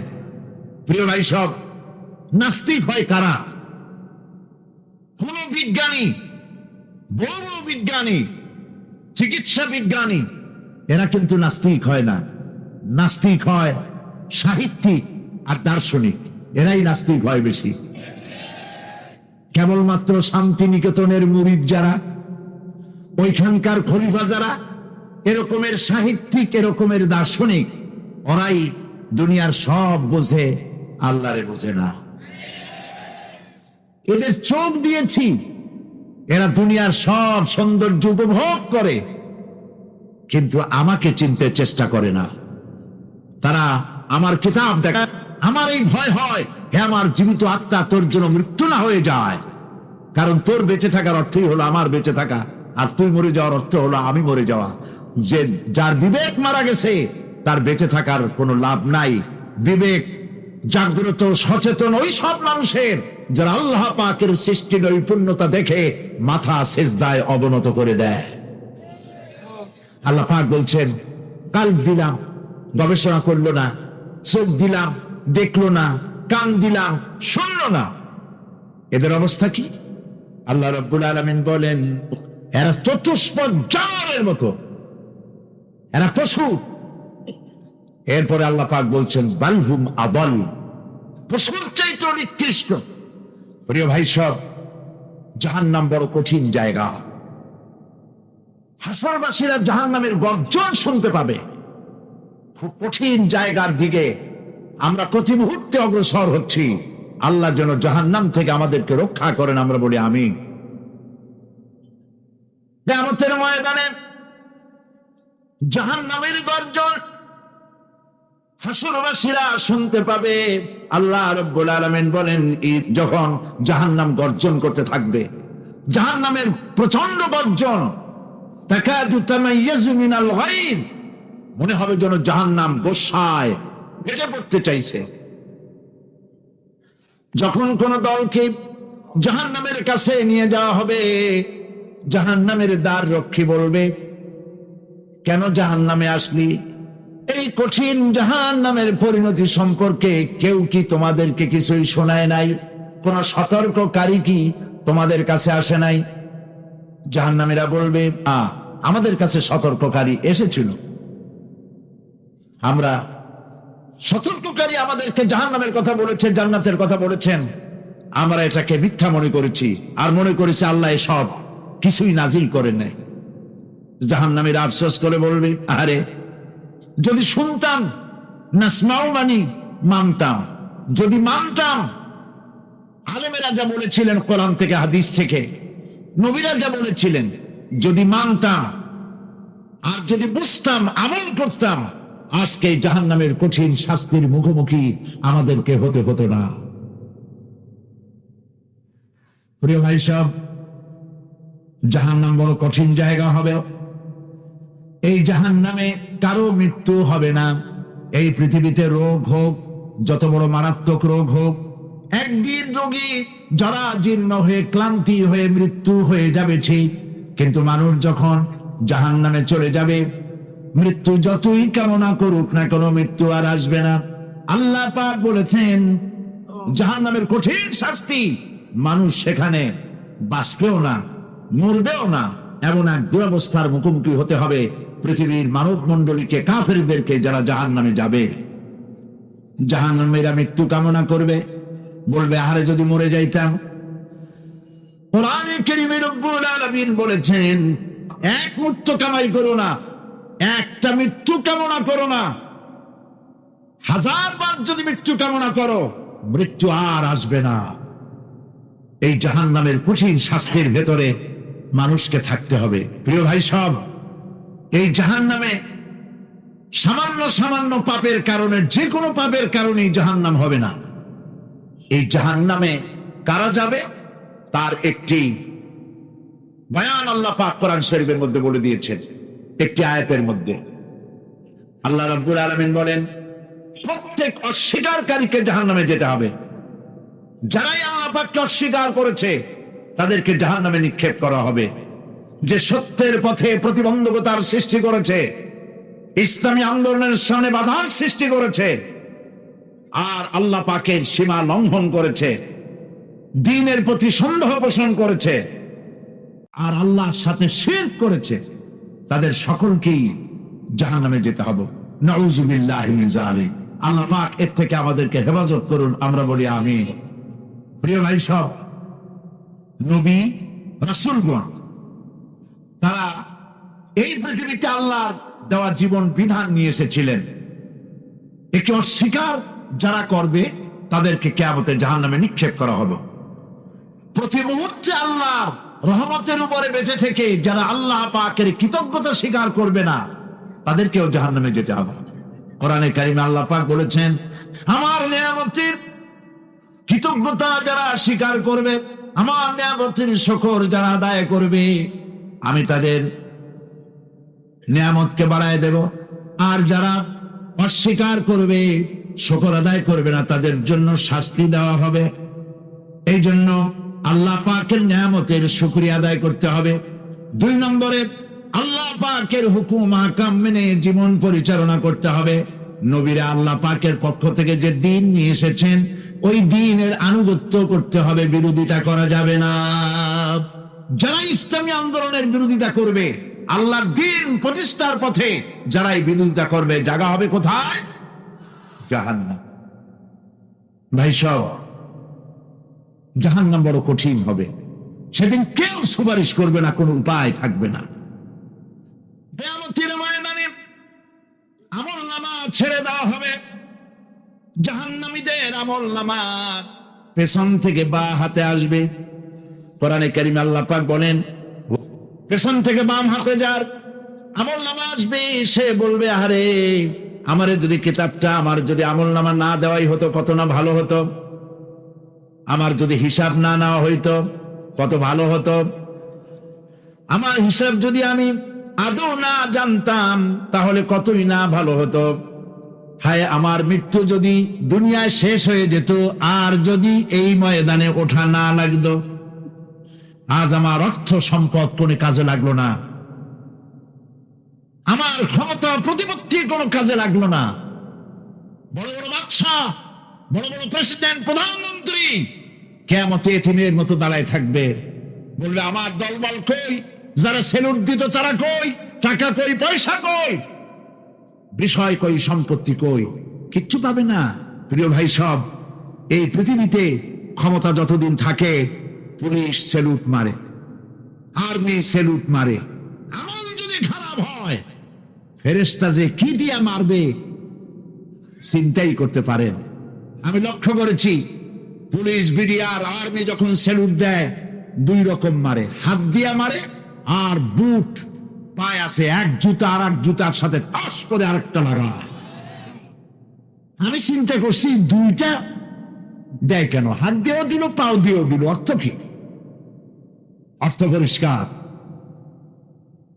সরকারের মন্ত্রী, সরকারের লোক, আপনি আমার সেলুট পাইতে পারেন, ব্রিটিশ নিয়মে মারল হাত দিয়া, আরেকটা ইশারা দিয়া দিল, মারে হতি ইশারা। সরকারে থাইকা যদি জনগণের সর্বনাশ করেন, মুসলমান দেশের তথ্য পাচার করে মুসলিম দেশের স্বাধীনতা যদি হরণ করতে চান, আর যদি ধরা পড়েন, তাহলে হাত দিয়া না, ওইটা দিয়ে মারবো। কিয়ামতের ময়দানে রাজা বাদশা সব হয়রান হয়ে যাবে। জাহান্নামীদেরকে, কাফেরদেরকে, কাফেররা উপস্থিত হবে। কোরআনে কারীম আমলনামা বাম হাতে, বেঈমানদের বাম হাতে আমলনামা দিয়ে আল্লাহ পাক বলবেন, আল্লাহ পাক বলেন, পাকড়াও করো, কে ধরো, খুযুহু, ধরো, ফাগুল্লুহু, ওর গলায় বেড়ি লাগাও, সুম্মাল জাহিমা সাল্লুহু, এরপর জাহান্নামে নিক্ষেপ করো, সুম্মা সিলসিলাতিন যারুহা ৭০ যিরান ফাসলুকুহু, ৭০ গজ লম্বা শিকল দিয়া বাঁধো, জাহান্নামে নিক্ষেপ করো। এই জাহান্নামে ওই সব কাফিরদের জন্য হবে। এই আযাব আল্লাহ পাক কেন দিবেন? কারণ সম্পর্কে আল্লাহ পাক বলে, কারণ হলো এরা আল্লাহ পাকের উপরে বিশ্বাস স্থাপন করত না। বড় বড় বুদ্ধিজীবী, বড় বড় বুদ্ধিজীবী, বড় বড় কবি, আহারে, আমার দেশের এক কবি বলল, ফজরের নামাজের আজান যখন শুনি মনে হয় বেশ্যা তার খরিদ্দার ডাকতেছে। মুসলমান নামের কলঙ্ক, মানুষ নামের পশু। এই কবিকে তদানীন্তন প্রধানমন্ত্রী রাষ্ট্রীয় পুরস্কার দিয়ে ধন্য করেছে। নাউজুবিল্লাহ। আল্লাহ বরদাস্ত করেন নাই। কোরআনের সাথে, ইসলামের সাথে যারা বেয়াদবি করেছে, আল্লাহ পাক এক থাপ্পড় দিয়া সব বেয়াদবদের সহায় দিয়েছেন। আল্লাহু আকবার। জাহান্নামের 2টা কারণ হবে। একটা হলো আল্লাহকে অস্বীকার করেছে, নামাজ নাই, রোজা নাই, তাকায় দেখবেন চেহারাটা মুসলমানের মতো মনে হয় না, বুদ্ধিজীবী, পাটের দড়ির মতো চুলগুলো ফুরফুর করে চারিপাশে, উপরে তো নাই।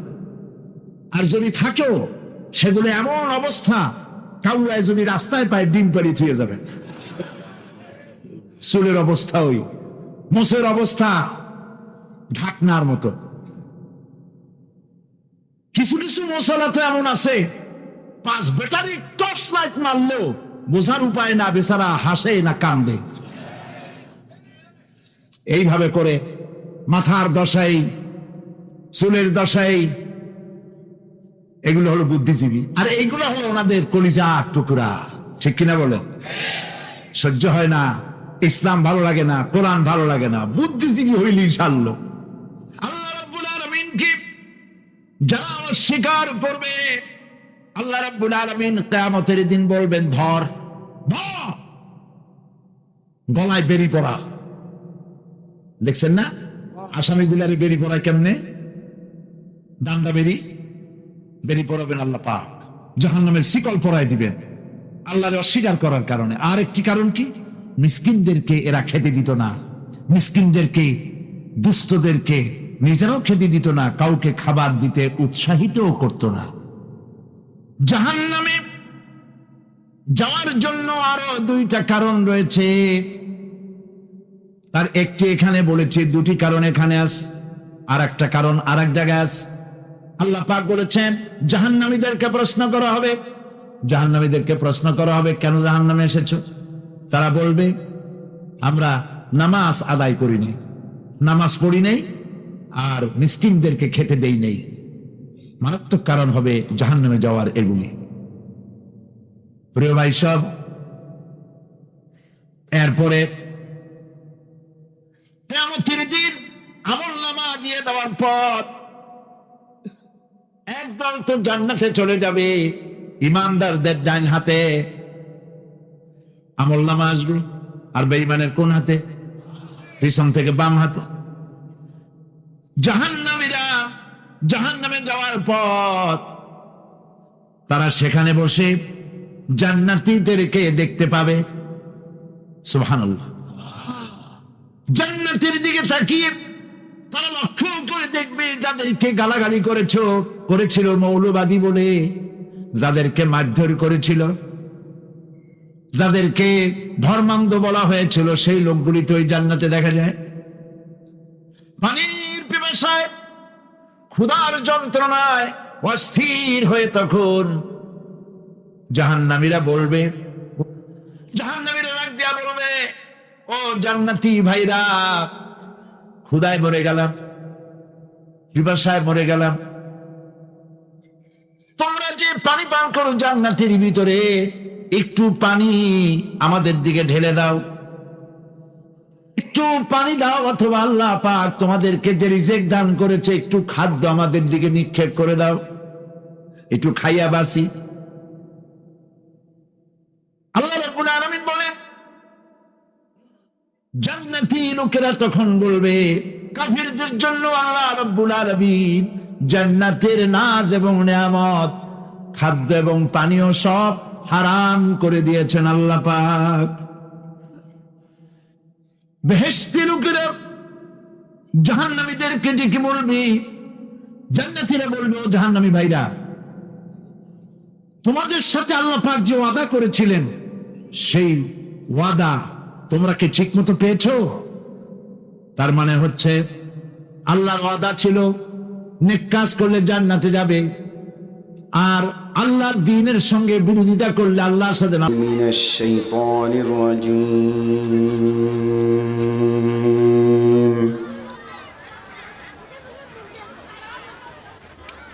বিসমিল্লাহির রহমানির রহিম।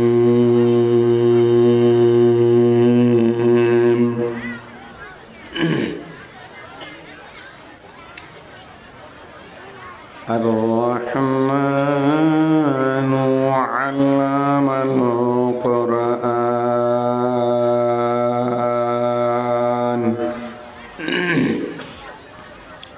خلق الإنسان. الإنسان علمه البيان الرحمن علم القرآن خلق الإنسان علمه البيان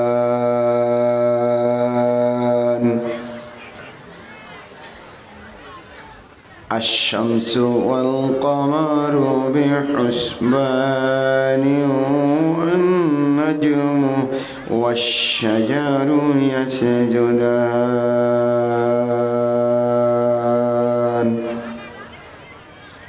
صدق الله العظيم.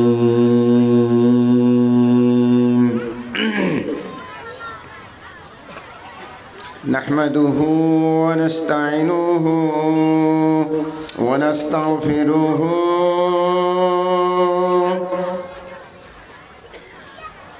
ونعوذ بالله من شرور أنفسنا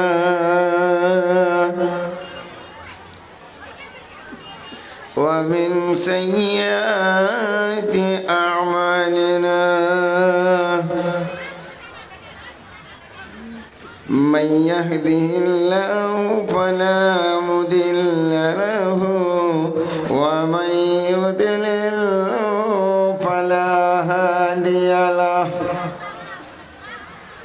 ونشهد أن لا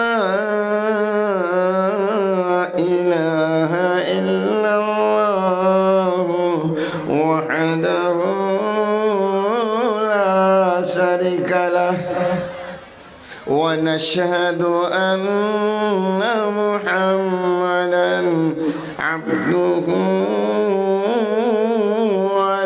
ورسوله أرسله بالحق بشيرا ونذيرا وداعيا إلى الله بإذنه وسراجا منيرا.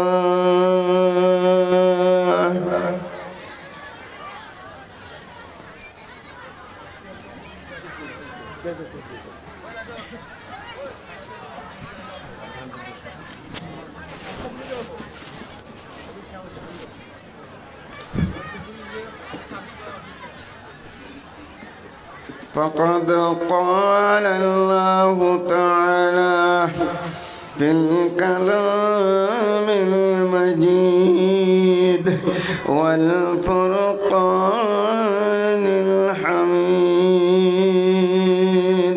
فأعوذ بالله من الشيطان الرجيم. بسم الله الرحمن الرحيم. وما تشاءون إلا أن يشاء الله رب العالمين.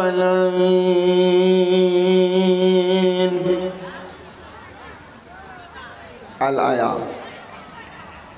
وقال النبي صلى الله تعالى عليه وسلم: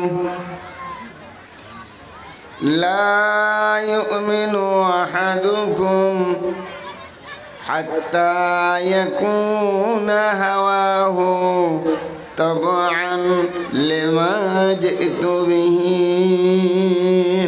أو كما قال عليه الصلاة والسلام. وقال النبي صلى الله تعالى عليه وسلم في موضع آخر: من أحب عالما كان أحبني، ومن أحبني كان معي في الجنة، أو كما قال عليه الصلاة والسلام.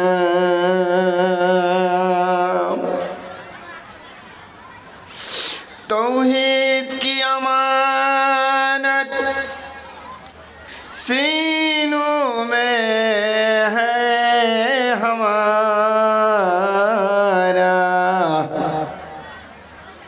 कुरान की अमानत सीनों में ऐ हमारा मुमकिन नहीं ऐ मुसलमानों मिटाना नामो निशान हमारा।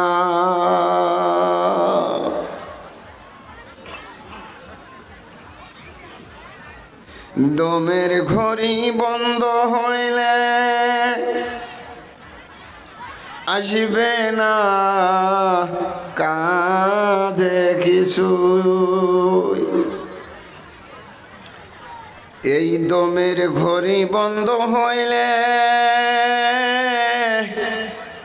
আসবে না তোর দুনিয়ার কামে কিছু। 10,000 বিঘাও যদি সম্পত্তিও থাকে মোর 3.5 হাতের বেশি খুরবে না ভাই কেউ খবর। 3.5 হাত মাটির ঘর কারো হইবে আপন কারো হইবে পর। কেমন করি থাকিবি একলাই রে মন আমার, কেমন করি থাকবি একলাই। পাগল মোহন মোহন রে দম ফুরাইলে বুঝবি কাই আপন। পাগল মোহন মোহন রে এই দম ফুরাইলে বুঝবি কাই আপন।